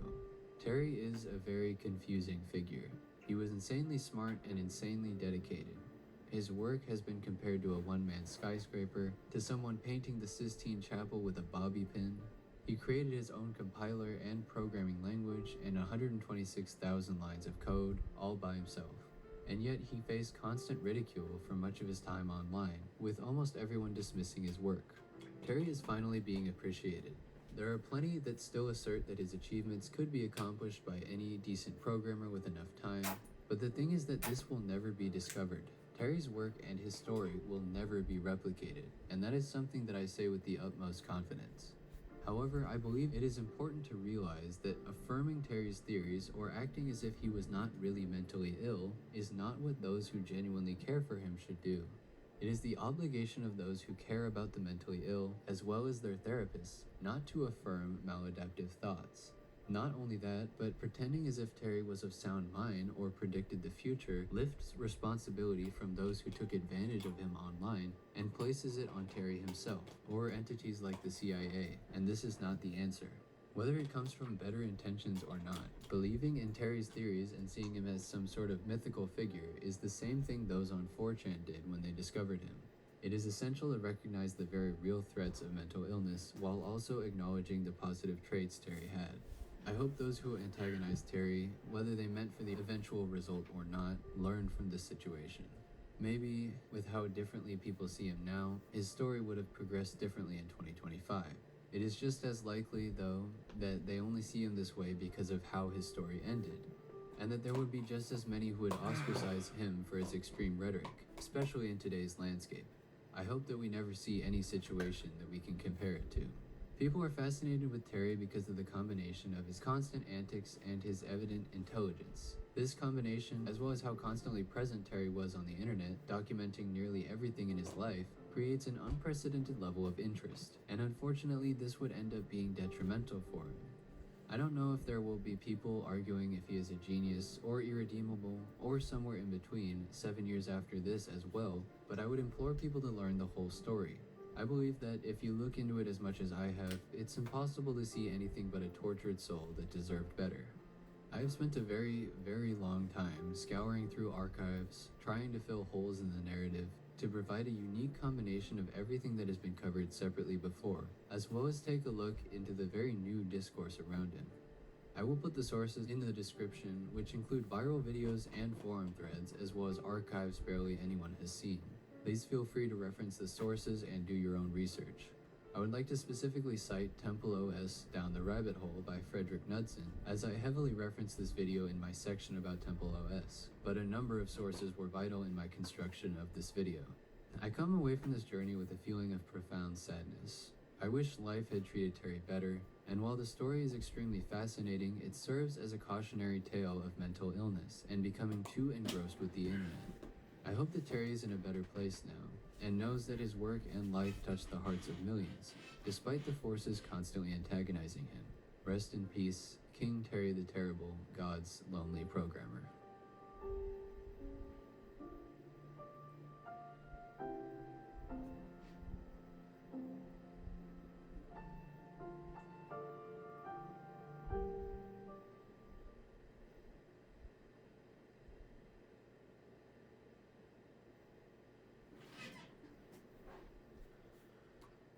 Today's sponsor, ladies and gentlemen, is once again Manscaped. Now, last time we were here, we were talking about how scared I was putting blades up to my balls, but Manscaped was there to help me through the process of fear and finally move up to my nose and the ears. They've produced a product called the Weed Whacker, which comes with their skin-safe technology, which, like I said, putting blades up to my balls, 99% of people fear. The 1% of you are wacky indeed.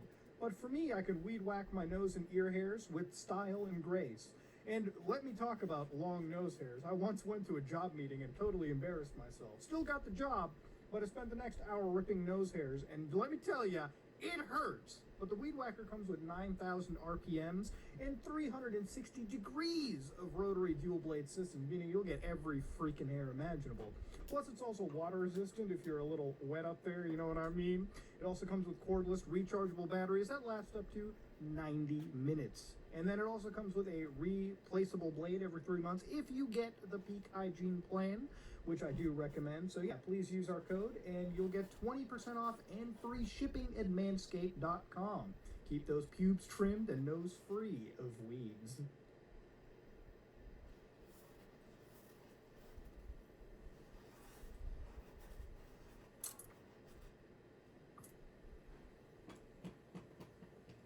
Hello guys and gals, me Mutahar, a longer video than usual, right? As you all know, once in a month I have committed to a bigger video than usual. Sometimes you might get them twice in a month.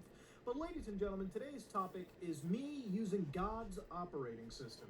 Now I might be like, whoa, that's a bold claim there, Muta. God's operating system? What are you doing? Yes, ladies and gentlemen, today we're deep diving into good old Temple OS. Now if you have never heard of Temple OS is devised by Terry Davis, who, quote unquote, in his words, is one of the smartest programmers who has ever lived. Do you want to know why?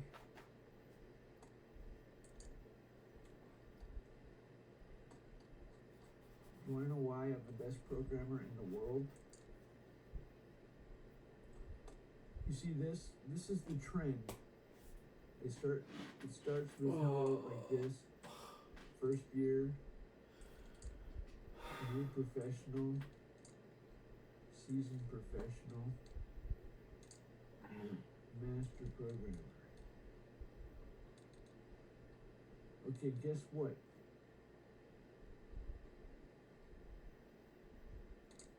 I moved it backward. And that's why I'm the smartest programmer that's ever lived. I took something that wants to be clustered and I made it simple. You know what? I'll give Terry something, okay? Less code, the better, the more optimal. Terry is, without a doubt, not just a dumb programmer, if anything. Terry is an individual that has a master's degree in electrical engineering from Arizona State University, pretty much mastered assembly code during the Commodore 64 era, which Terry is also pretty old school. I mean, I've met plenty of computer scientists that are super old that have definitely mastered the era of early computing. The machines he used to develop were VAX machines. He worked at Ticketmaster as a programmer. You might be like, Muto, what's a VAX machine? That's a good question. Let's use good old Google to figure that one out. VAX is a line of computers developed in Digital Equipment Corporation. So he was programming on these? Oh, damn. Terry really is a vintage lad. Holy shit. Here's the important part, the context for the story. The native VAX operating system in Digital VAX VMS, renamed to OpenVMS in 91 or 92, was ported to Alpha, modified to comply with POSIX standards and branded as compliant in the XPG4. So this is like early OpenBSD, BSD technology. So our boy Terry was really into that Unix programming lifestyle, which a lot of programmers typically pick up as they go through. Now, not only was that the case, but Terry designed God's operating system, which, as a programmer and people who know anything about programming, computer systems designs and things like that, making your own operating system, compiler, and kernel, and everything that goes the root of your computer is not necessarily the easiest thing to do. This does, in fact, prove Terry's aptitude in the computer science field to an extent. Now, it was around 1996 that Terry had started to develop various mental illnesses, or at least was diagnosed with them, if that's the better word. One of these early on was bipolar disorder, and then later on Terry was diagnosed with full-on schizophrenia. And it was throughout these mental illnesses that later on Terry claimed to have talked to God himself.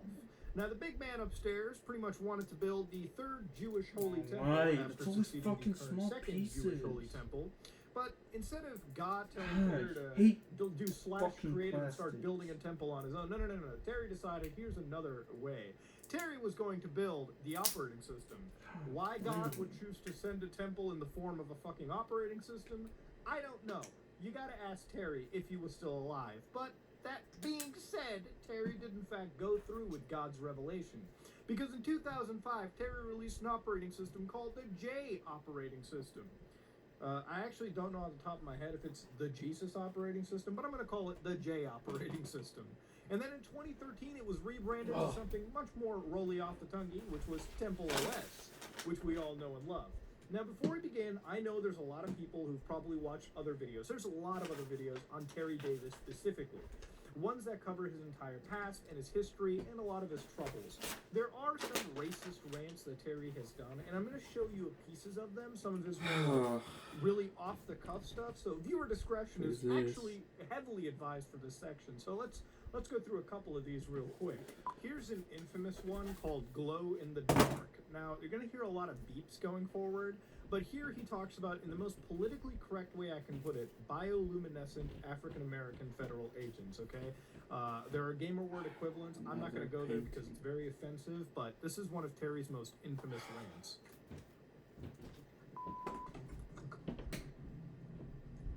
The CIA glow in the dark. You can see them if you're driving. You just run them over. That's what you do.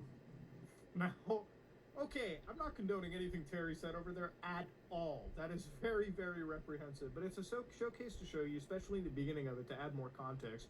Obviously, Terry has some clear mental problems. However, Terry is also some fucking weird visionary, because on this, like, entire thing, he's got Putin, God, Jon Snow, Star Wars, God, China virus. Oh my God, election. Dude, Terry, relax. His operating system is like planning things in the future. Jesus Christ. This is a video from 2017. Terry was on something back in the day, let me tell you. Here's an infamous phone call that Terry got. Let's listen to this. I can't understand you. What'd you say? Do I see the fun in GCC?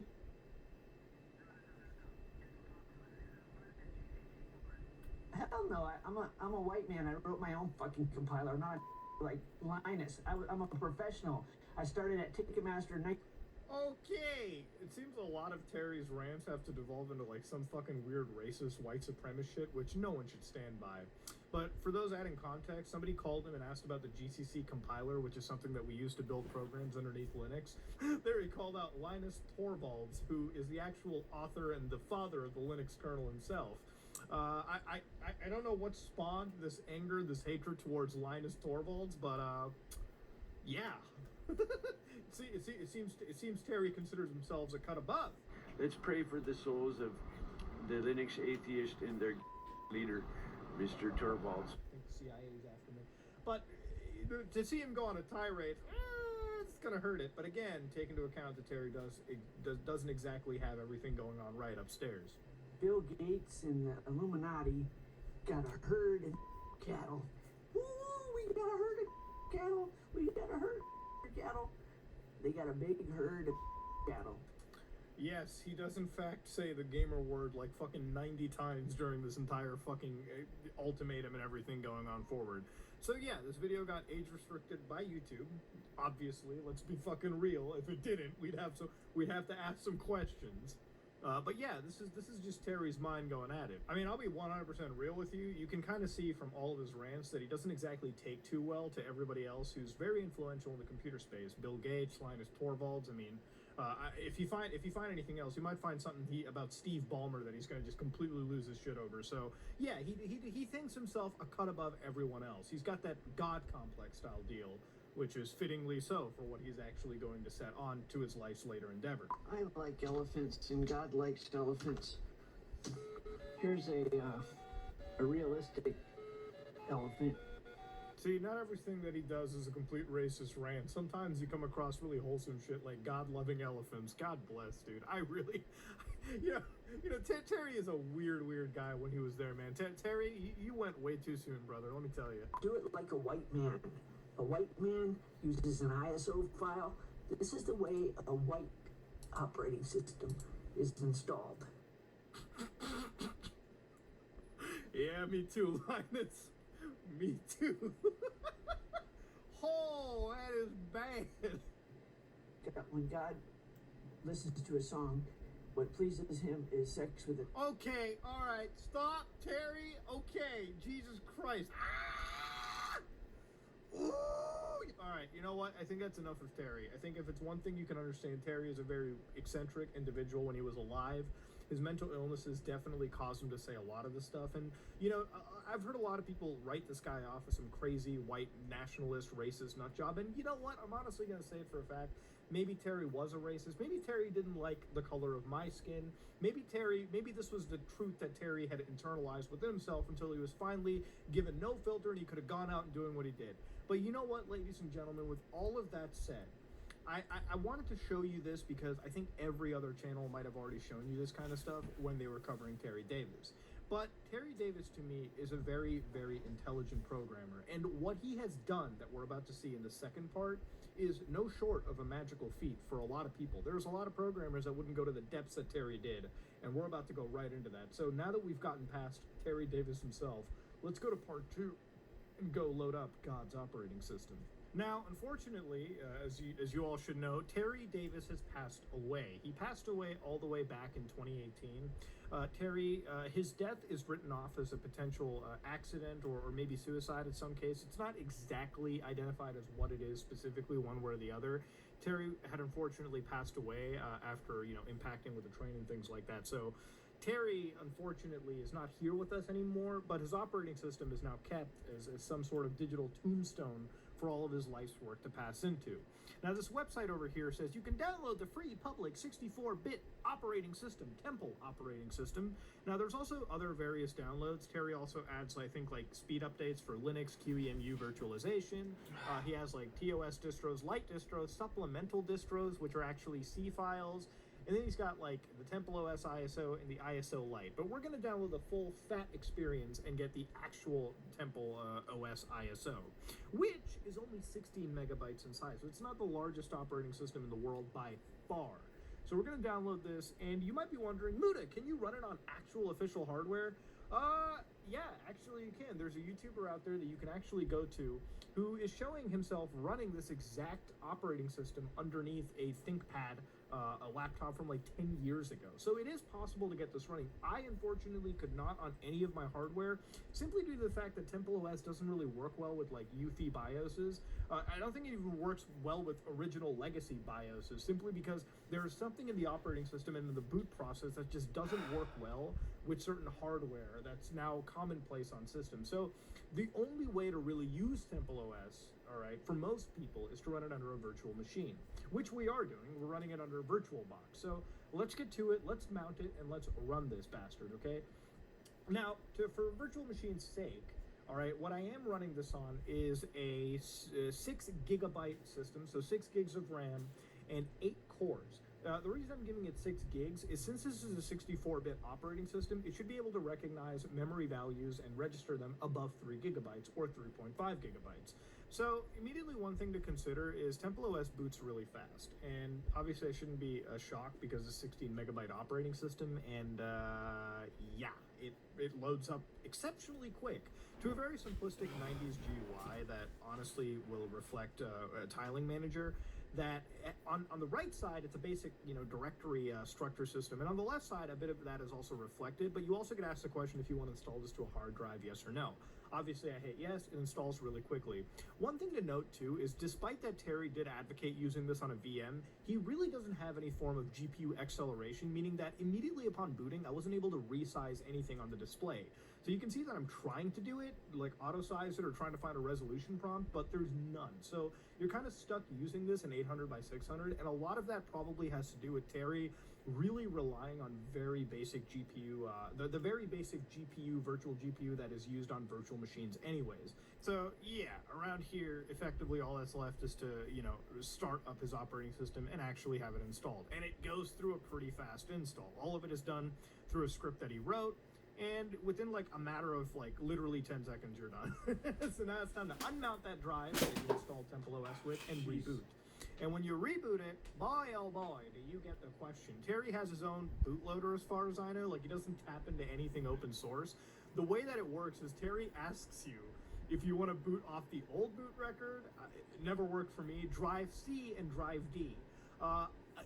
Loading in both C and D does the same thing. Okay, like it boots into the same operating system. I don't know what the key difference is.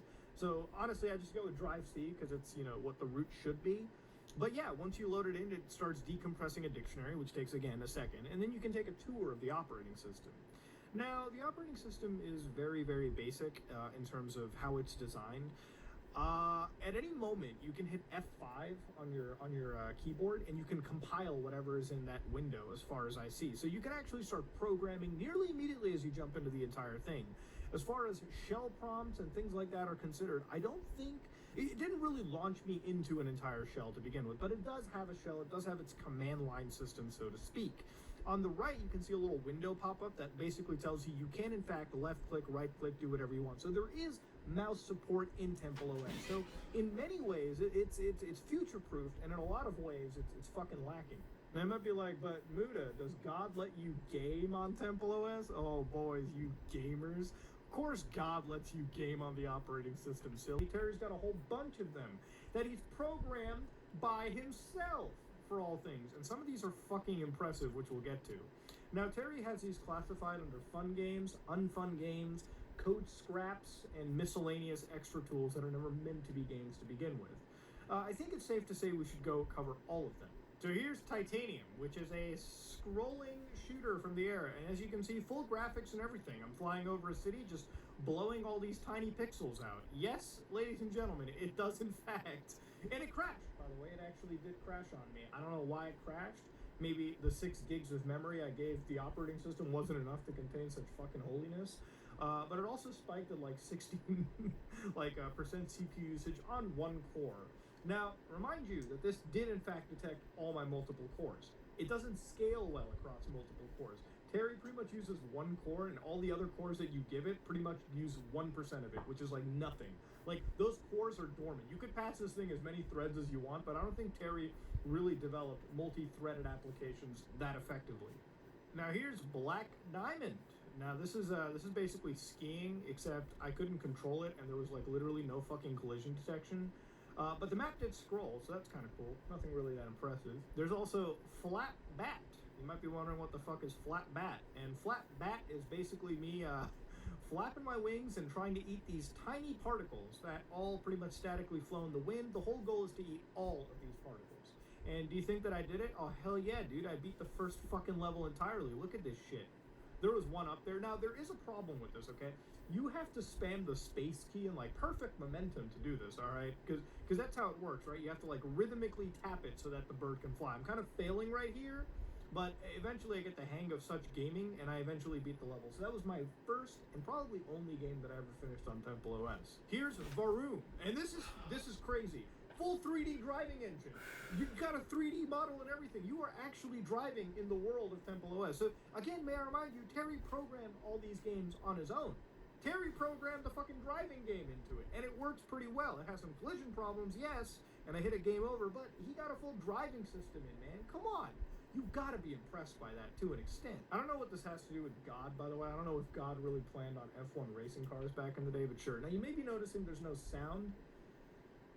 And yeah, you're right, there is no fucking sound. What can I say? Now, this is like Flat Top or Fish Top or something, and it looks like Battleship, but I had no idea what the fuck I was doing. It looked like I was just... I was way out of my depth here. I think what's going on is, like, each ship has to send out, like, missiles to blow up each other, but I have no idea, okay? Like, some of these games are, like, way above my pay grade. Bomber Golf is the next big game, and as you can imagine, it is a game all about flying a stealth bomber above enemy lines, as far as I know. So you gotta blow up the pink tanks, driving as the blue stealth jet. And I didn't know what exactly to do over here. Like, I guess one thing changes your entire direction, but the bomber can actually be moved in this, like, open area. And you can, in fact, drop the bombs. I just couldn't figure out the key, and I also couldn't figure out the objective, really. And it also doesn't seem like there's any difficulty in this at all, Harry Davis, if you were still alive, because there's nothing shooting me from above. Maybe I'm on the first level, maybe that's how it works. Well, my CPU spikes were the highest during this game, so there was a lot of fucking back-end calculations going on the stealth bomber. That's for sure. All right, so this is a basketball game that Terry has, and can I just be real with you? This is like basic artificial intelligence. It's a bunch of Roblox characters. I mean, well, Minecraft Steve versus Purple Steve just going at each other, and then the AI. I gotta say, you know, he's got ball dribbling, he's got everything going on, it's calculating fouls, they're tossing at whatever. I don't know what the goal of any of this is, there's no nets or anything, but the AI is totally acting anonymously, okay? Like, I'm not inputting anything. I thought I was, but I just sort of stood back. I mean, you know, maybe, I just don't get it. I don't get what's going on. Half the time the characters are colliding into each other, and sometimes they're just tossing balls everywhere they go. Some of them are just off screen the entire time. I am generally confused. And, like, the first time I could ever imagine I had to abort this. Maybe God wasn't going to be happy with that, but I really had to abort this fucking mental cesspool of basketball gaming, if you will. Here's another game where you where you like herd sheep the entire time. This might be more reminiscent of what you'd expect out of the Bible, right? Maybe more so than F1 cars and stealth bombers and basketball players. No, the whole goal here is to basically use your mouse, left click, and you're trying to guide these sheep into a pen.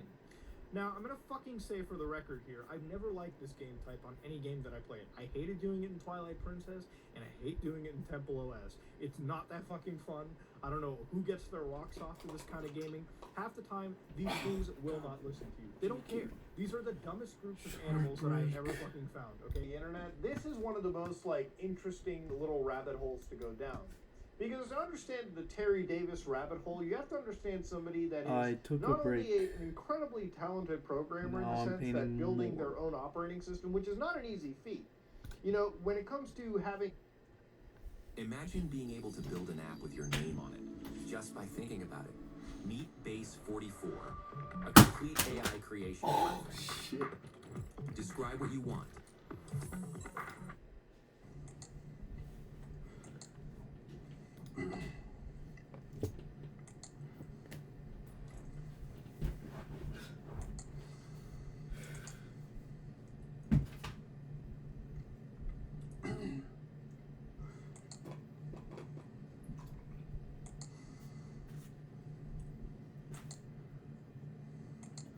Oh my God! No! Let me show you QEMU with 24 cores.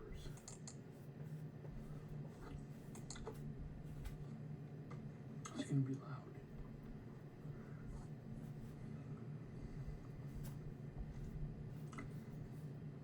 So, hyperthreading means 2 threads on 1 core, sharing resources. I used to think it would be noticeably slower. I used to think if you had some cores hyper-threading with 2 and some with 1, I used to think you would get a big difference. QEMU has slow disk access,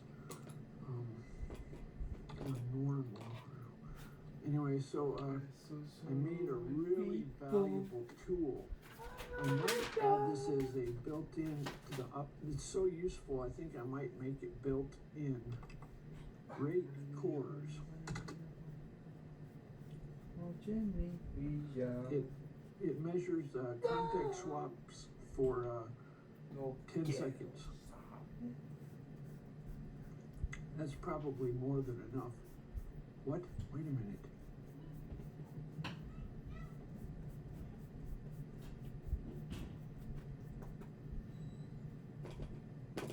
Something really strange has happened. What? Maybe my CPU is not hot. That has to be what it is. I was getting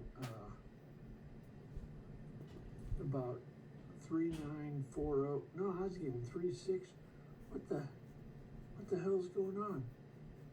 Oh, but look at Core 0. Poor Core 0 is struggling. So maybe, this is probably using up CPU, of course. What the hell is going on? You don't understand. This is strange.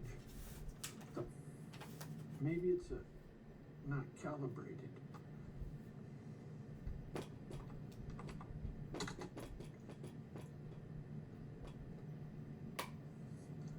It's a Core 0 sleep. What's that? That's done with the...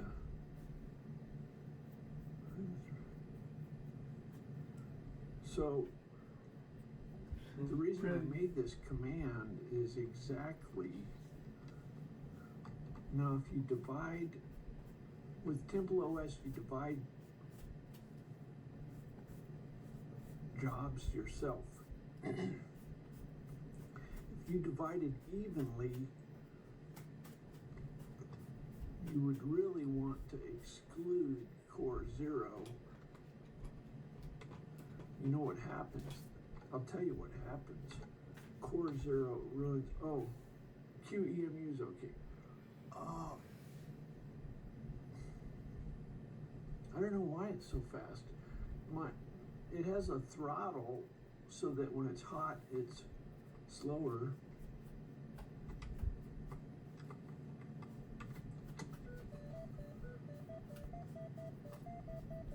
Oh, that looks pretty. Oh, that's pretty good. I used to think the glitch was not my fault. Now, so here's the issue. Core Zero has all the extra work of, you see, one core.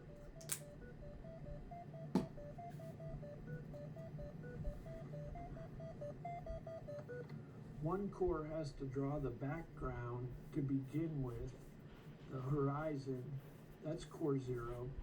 One core has to draw the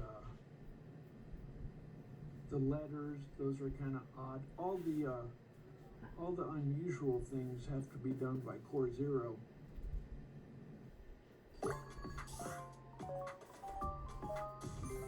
Wiggle goat! Wiggle goat! Yo!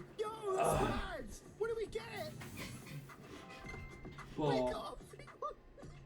Box.gg is the place to build a legendary collection. Open theme boxes and vending machines, compete in PvP battles, and more. With full visibility into the drop tables, you can chase your grails with total confidence on Box. Sign up for free and find your grail today. Stop it!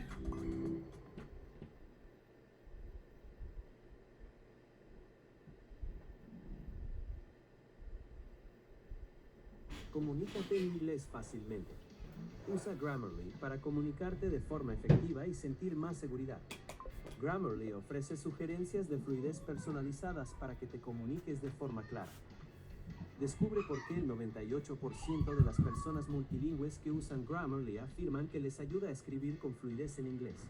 Te invitamos a descubrir Grammarly, que redacta y responde rápidamente como si fueras tú para que puedas mejorar tu productividad. Descarga gratuita en Grammarly.com. And what it does is it assigns a job in addition. And so, I don't know what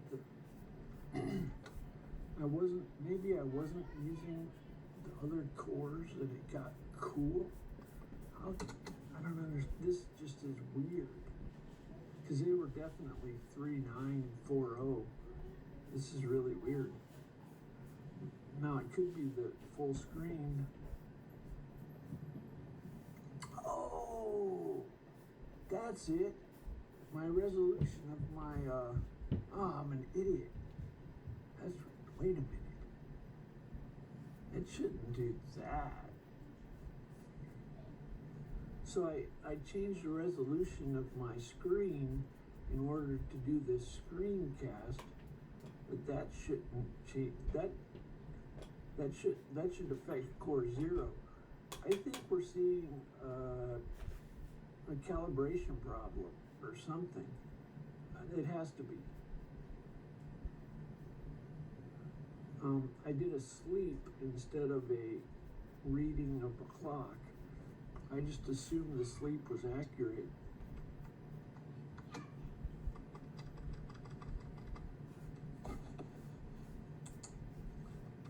Let's go ahead and present code 26. This is, I don't know if this is any better. I could do HPET. I don't think this is gonna matter. This is, what clock is this? This is HPET, or shit.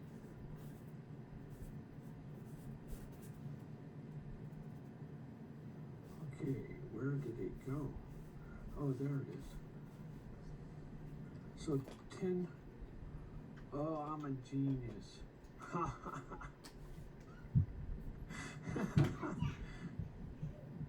Okay. Well, that's not gonna work. I'm glad it can be a nightmare when you don't know what to trust. So it took 13 seconds.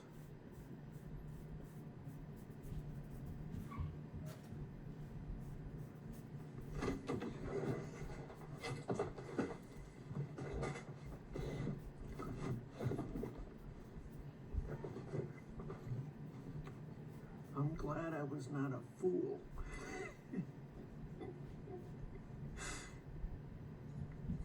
A fool would have said, my CPU got way faster for no reason.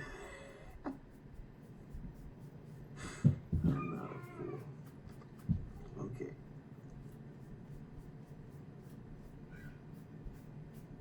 Now, there's no, I have no way to translate this into clock speed. What it is it's context swaps per second.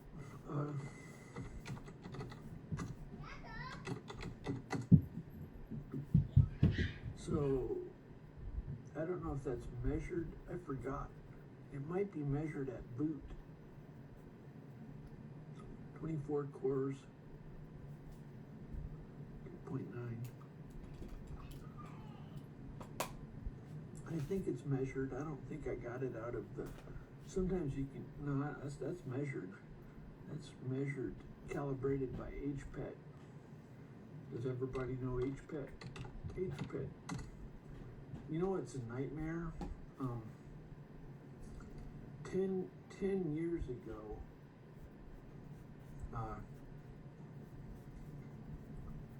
VMware didn't support HPET. And so I was running natively and in VMware. And what do you do? Because what do you do about that? Then you have to make it use HPET if it's there.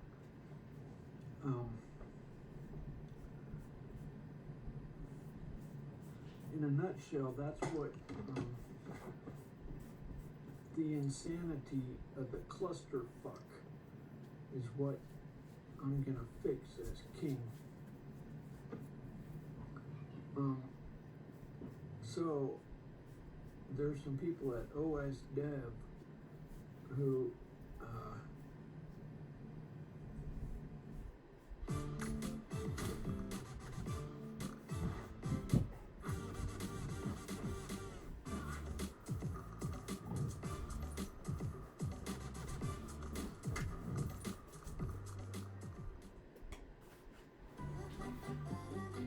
the Frame Pro with wireless One Connect box.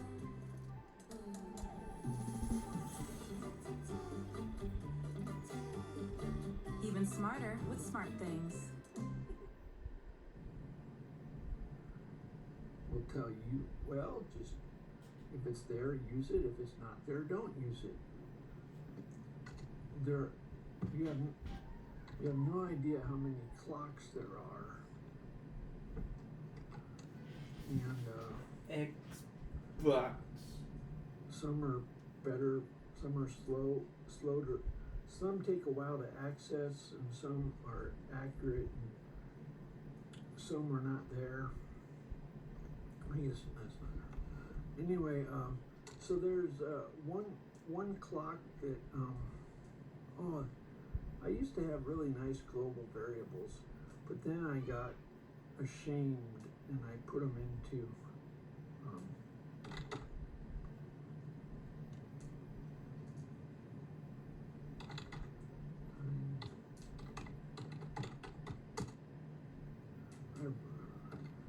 I used to have really simple names.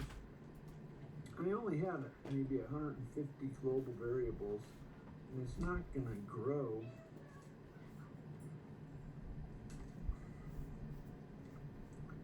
I was foolishly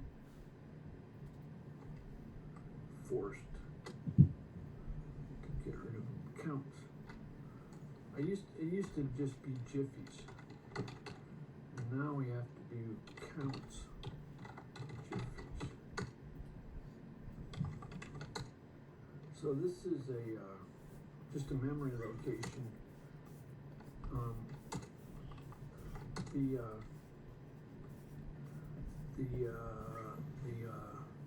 World's Wide scheduler Web has a 1 kilohertz cycle. As a matter of fact, it doesn't preempt anymore. Anyway, as a matter of fact, I could slow it down.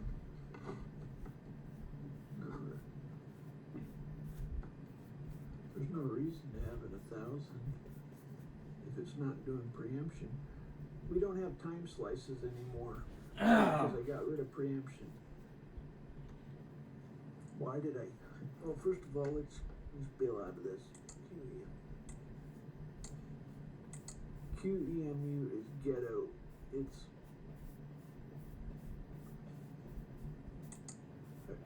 VMware is a disgusting company. I went for PC speaker support, and they did everything to conceal the answer, which is they used to not support it. Then just recently, so I have 24 cores and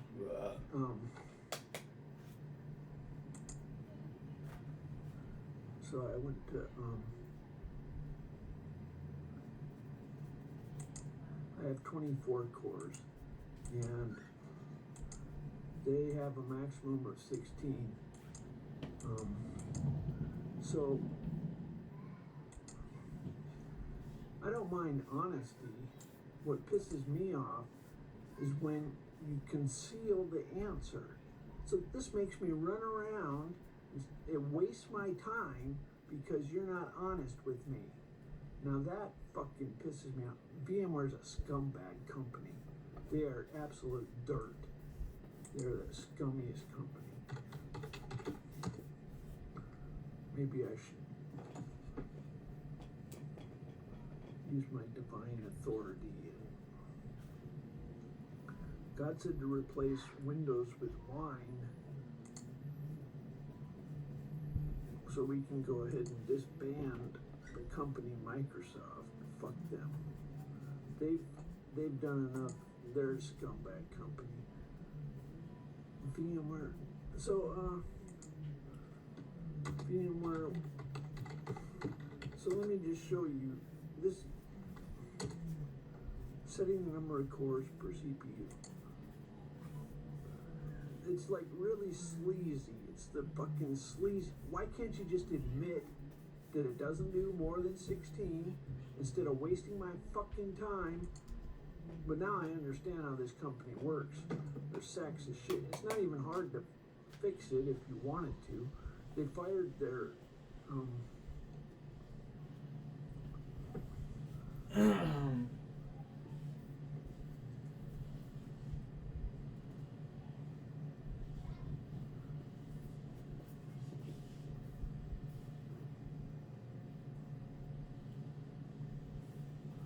anyway, I need you to trust me one last time. It's about to come to a head. How do you know? Because I'm about to take it there.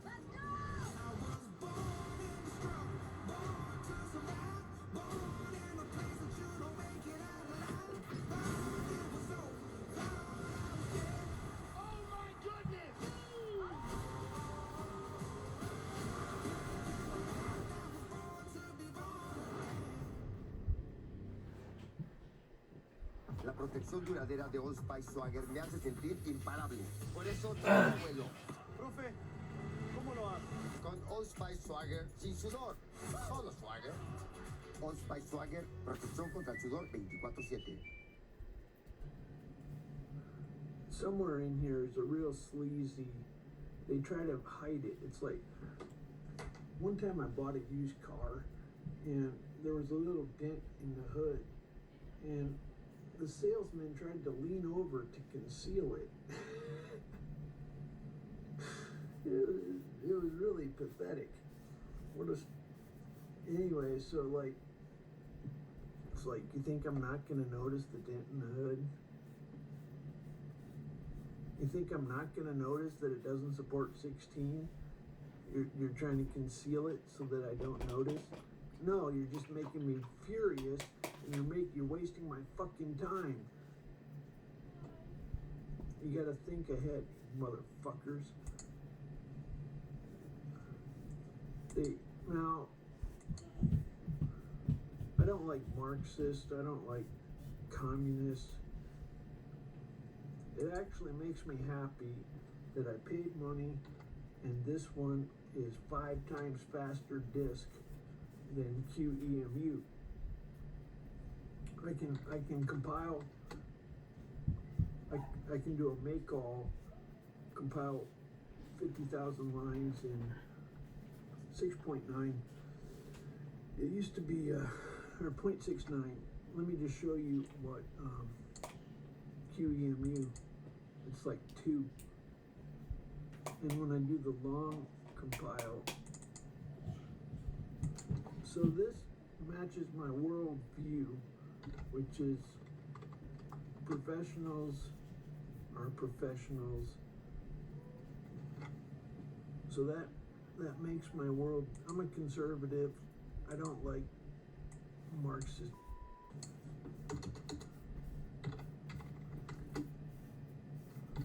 I was at Ticketmaster when sued by Pearl Jam, and I was laughing.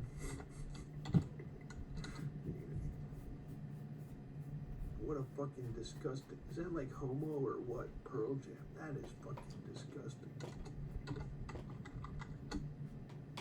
I didn't know when I was younger.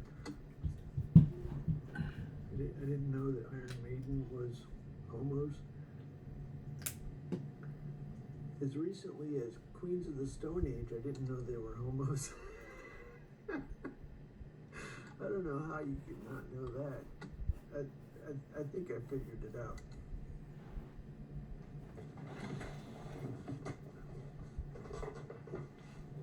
With a name like Queens of the Stone Age,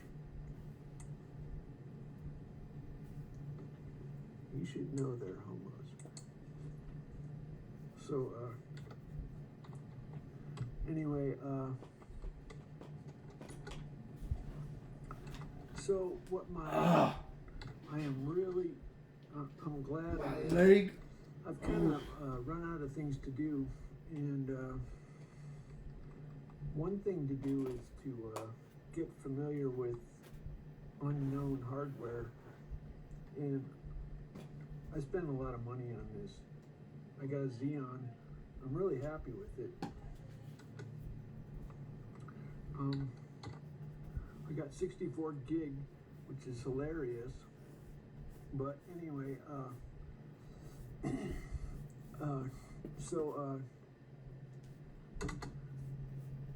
it's only by, I can see the future when I work with this. I'm 10 years ahead, or not 10 years, 3 years ahead or something. So I can see how it works.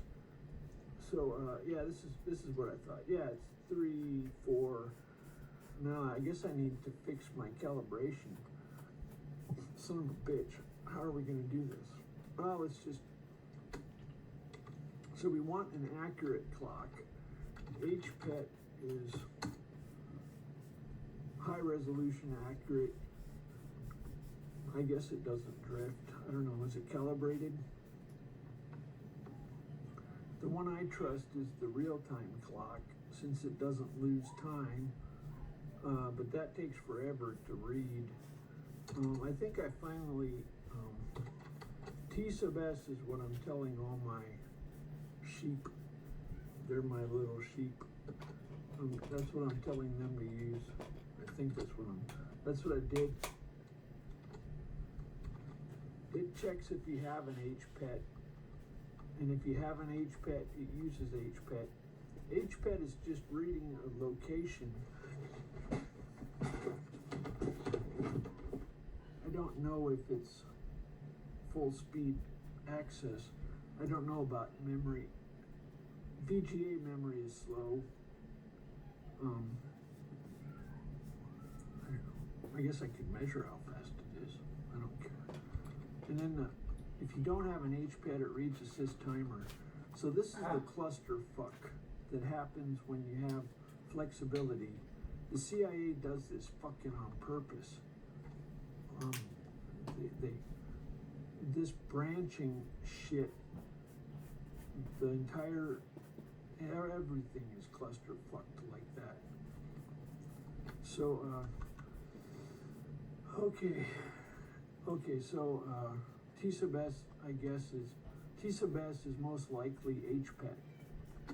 So if T sub S is, why is it T sub S? That used to be sample. What? Sometimes the smallest part is the best part. The holidays run on Dunkin' Munchkins. Business checking has always been just checking. Until now, introducing U.S. Bank Business Essentials. Business checking combined with card payment processing. You get no monthly maintenance fee and quick access to the money you've earned. Simplify how you do business. That's the power of us. Time in seconds? I don't know. We have a naming protocol. We'll start with lowercase.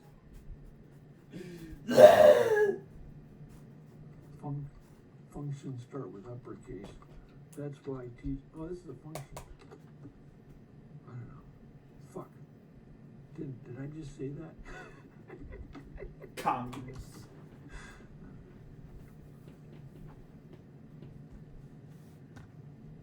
Is that some of them are quite challenging with the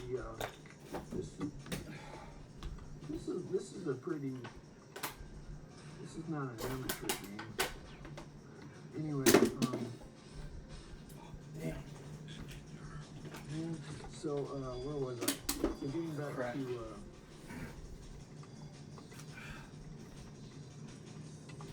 it's not. Okay, so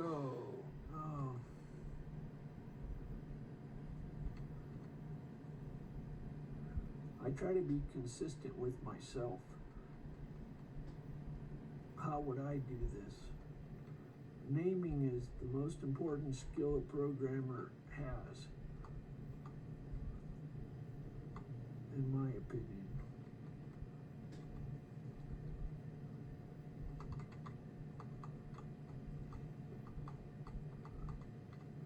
You know, some people talk about literate programming. Well, the most important part of literate programming is naming.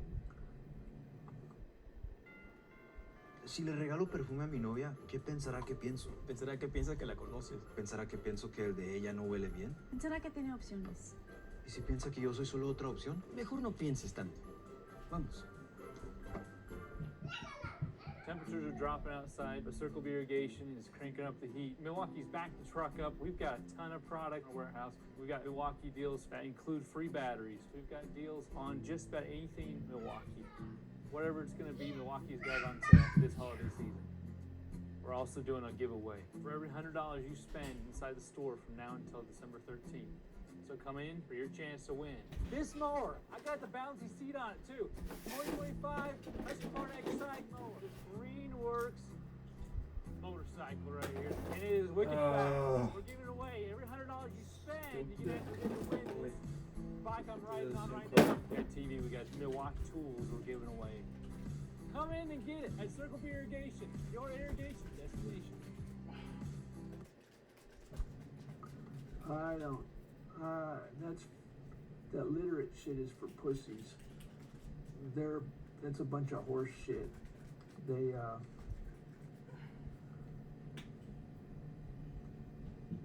make a compiler that can reorder shit.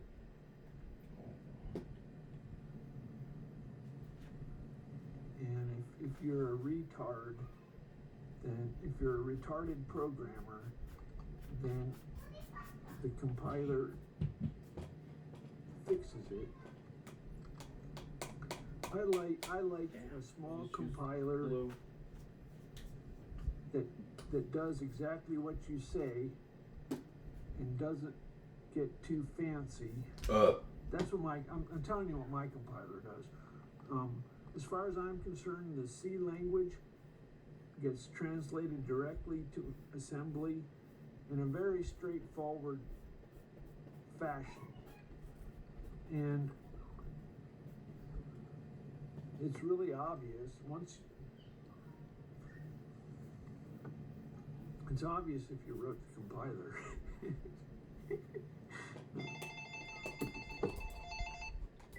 Hello? I'll talk about that. Bye. What do I think about the Jews? There's good Jews and bad Jews. Some are so bad they cannot be eaten like figs, and every so often God has to do a Holocaust. The Jews are lucky, they get rapid evolution.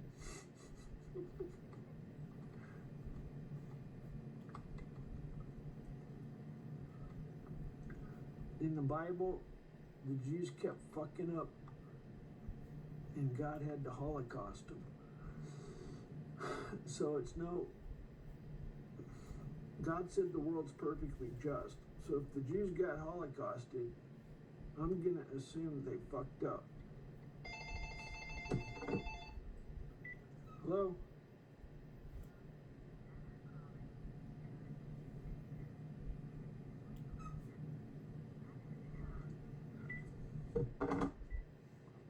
Oh well. Okay, teaser.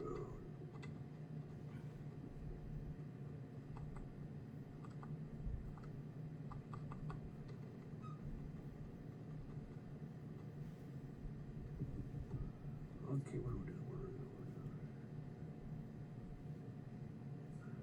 Okay, so now we come down here.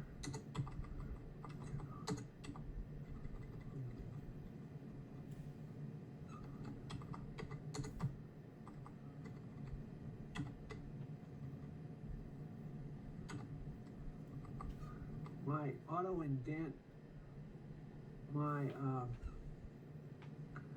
auto indent is the consistency is next to godliness, and my rule is always use the auto indent, even though it's wrong. If you align it correctly, it looks better. Well, anyway, so the auto indent. There's only one thing better.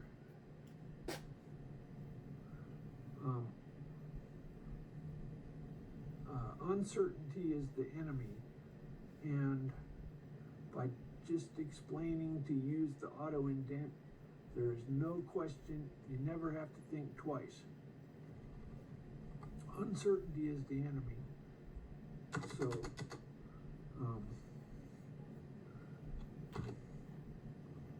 why is that indented?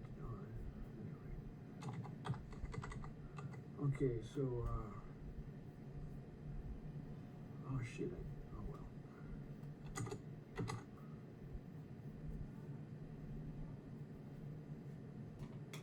You know what I'm gonna do? I'm gonna cheat. I keep chord D as a mirror, and I do this all the time. I am always, I don't know how I could ever live without chord D as my backup.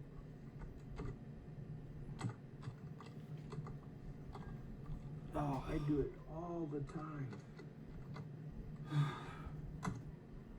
Okay, so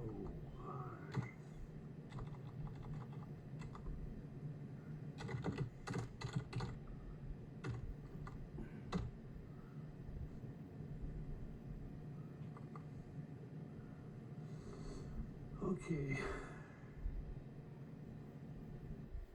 The solution for efficiently managing and growing your modern retail operations is here. Epicor Propello is a cloud-based retail management solution accelerated by modern tech that works the way your employees do. Propello connects and centralizes retail workflows, giving store managers and operators intelligent, real-time insights. Don't complicate retail management, simplify it with Propello. Contact us today to see Propello in action. Rice Krispies Treats Bliss! Yo, yo, yo! Treat your inner child. I'm trying to get this perfect. I don't, uncertainty is the enemy. What's my policy on that? I don't know. That's not what I do. Probably what I should do.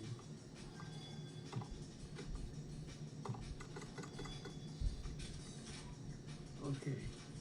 That's kind of mixing.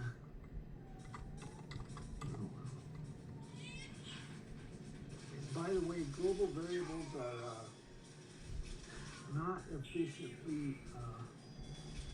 laid out.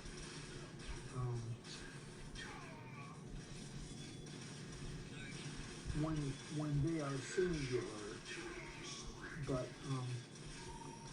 so it's not really a problem. I'm just telling you. I have 64 too.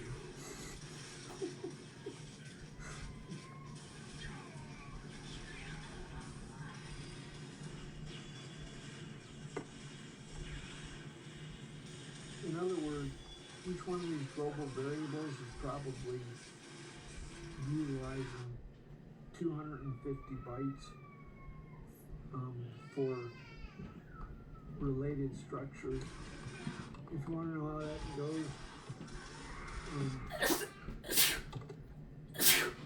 all the compiler information is a new software interrupt that's as fast as a call that does not change, it doesn't change anything. We're gonna make it. Software interrupts are 2-byte instructions. Nobody cares, do they? Oh. So the other thing is, I don't even know if I put that in here, but when you do a call to a, there's no 64-bit call, so you have to load it into a register. What I do is I put all my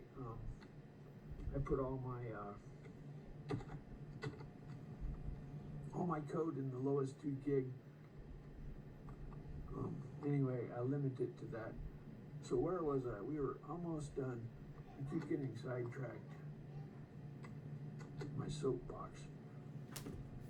So this makes me really sad because it was really small, and now it's not small.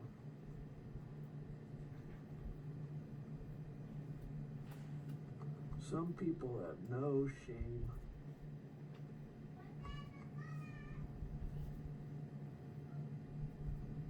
So I'm not a real fan of literate programming.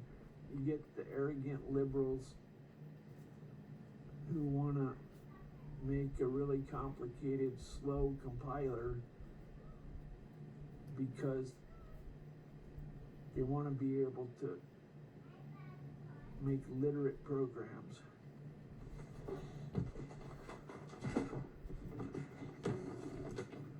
What I say is, go with the flow and learn, go with how the machine wants to do it. Some people want to do top down instead of bottom up. The compiler wants to do it bottom up. Don't fight the compiler. Just, you gotta bend with the compiler. If you're doing it like the compiler wants it, that's the right way. The right way is, don't fight. Learn the program. Now, if you have somebody who doesn't understand how the machine works, you really need to educate them at some point. It's really not good to have.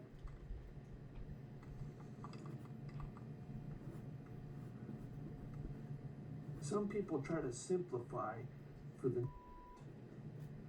and all they do is make it worse. Like malloc and free. What could be harder, what could be simpler than malloc and free? Oh no, the can't understand Malik and Free. We have to hide it from them. Oh my God, now you made some clusterfuck. That is retarded. Just teach the Malik and Free. And life is a lot better. The real arrogant motherfuckers tried to, the liberal-hearted. Oh my God, here we go. Oh, bro, that's a sick card. I don't even have this. Chat, that is actually it. Oh, he got a slap. Oh, it's a ban? I can get that Fuck card. you. Yeah. Send it. Plastic. Redeem it. I need that. They'll send it to your house. Box.gg lets you pull graded slabs and singles anytime, anywhere. Full visibility into every card and drop rate means chasing grails feels fair and safe. Sign up for free and find your grail today.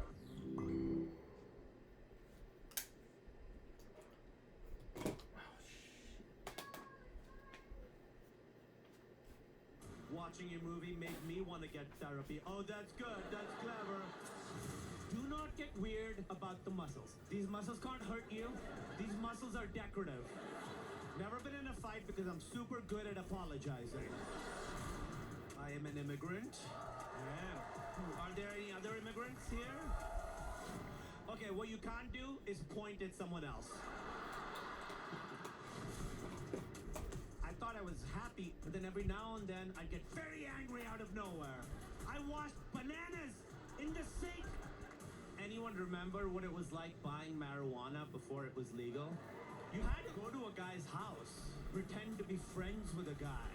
You had to like watch a little bit of The Matrix with him. You guys get night thoughts? When you're laying in bed in the middle of the night and you can't sleep and your brain's like, here's something new for you to worry about. Well, you hadn't thought of that? It's because you're a little bit stupid. Night thoughts are like day thoughts, except they hate you. This one's really keeping me up at night. White people, there's more.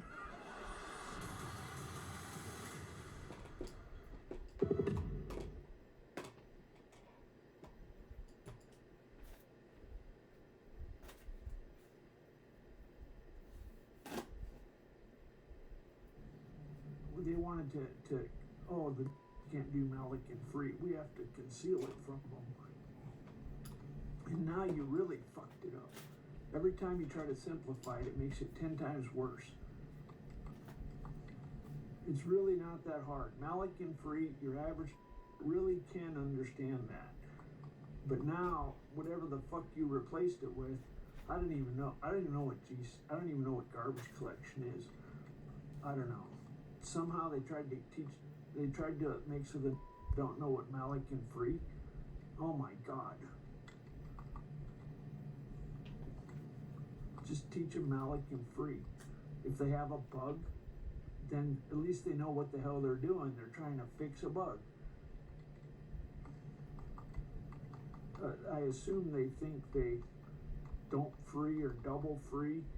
Well, that's what a programmer does, is fixes his bugs. At least he knows what he's doing.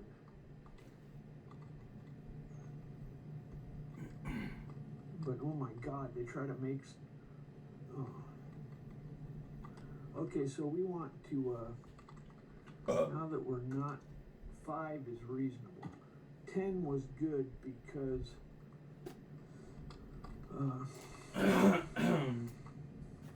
okay,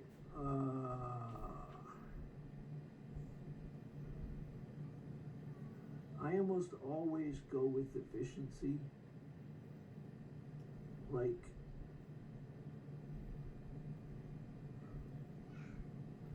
in this case, I'm gonna go with,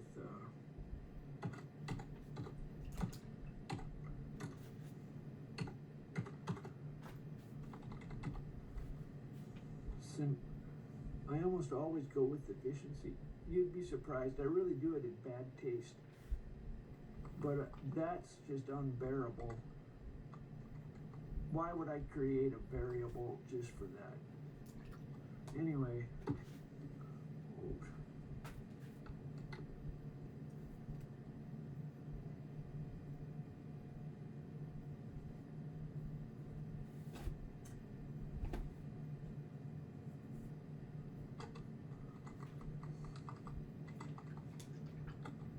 That's a naming issue.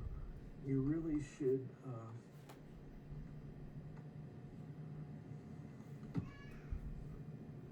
when you get older, you have a certain way that you do it. I think we can make this faster. It's not.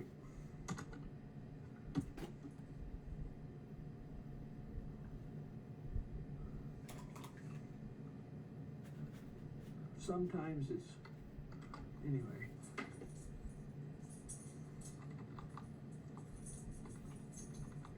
Now what, this is the most valuable status report. I should make it part of the kernel. Fucking Christ.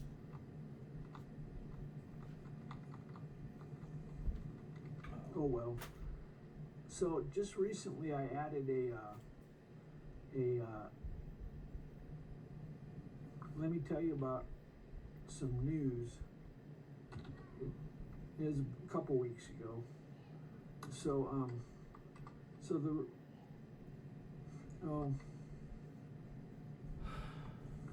so how would you add this to the kernel? You would simply include it. And then when it boots, it compiles the code and places it in memory. A piece of shit. This is a masterpiece. I made it. Just recently I added run file. I'm done. And fuck this.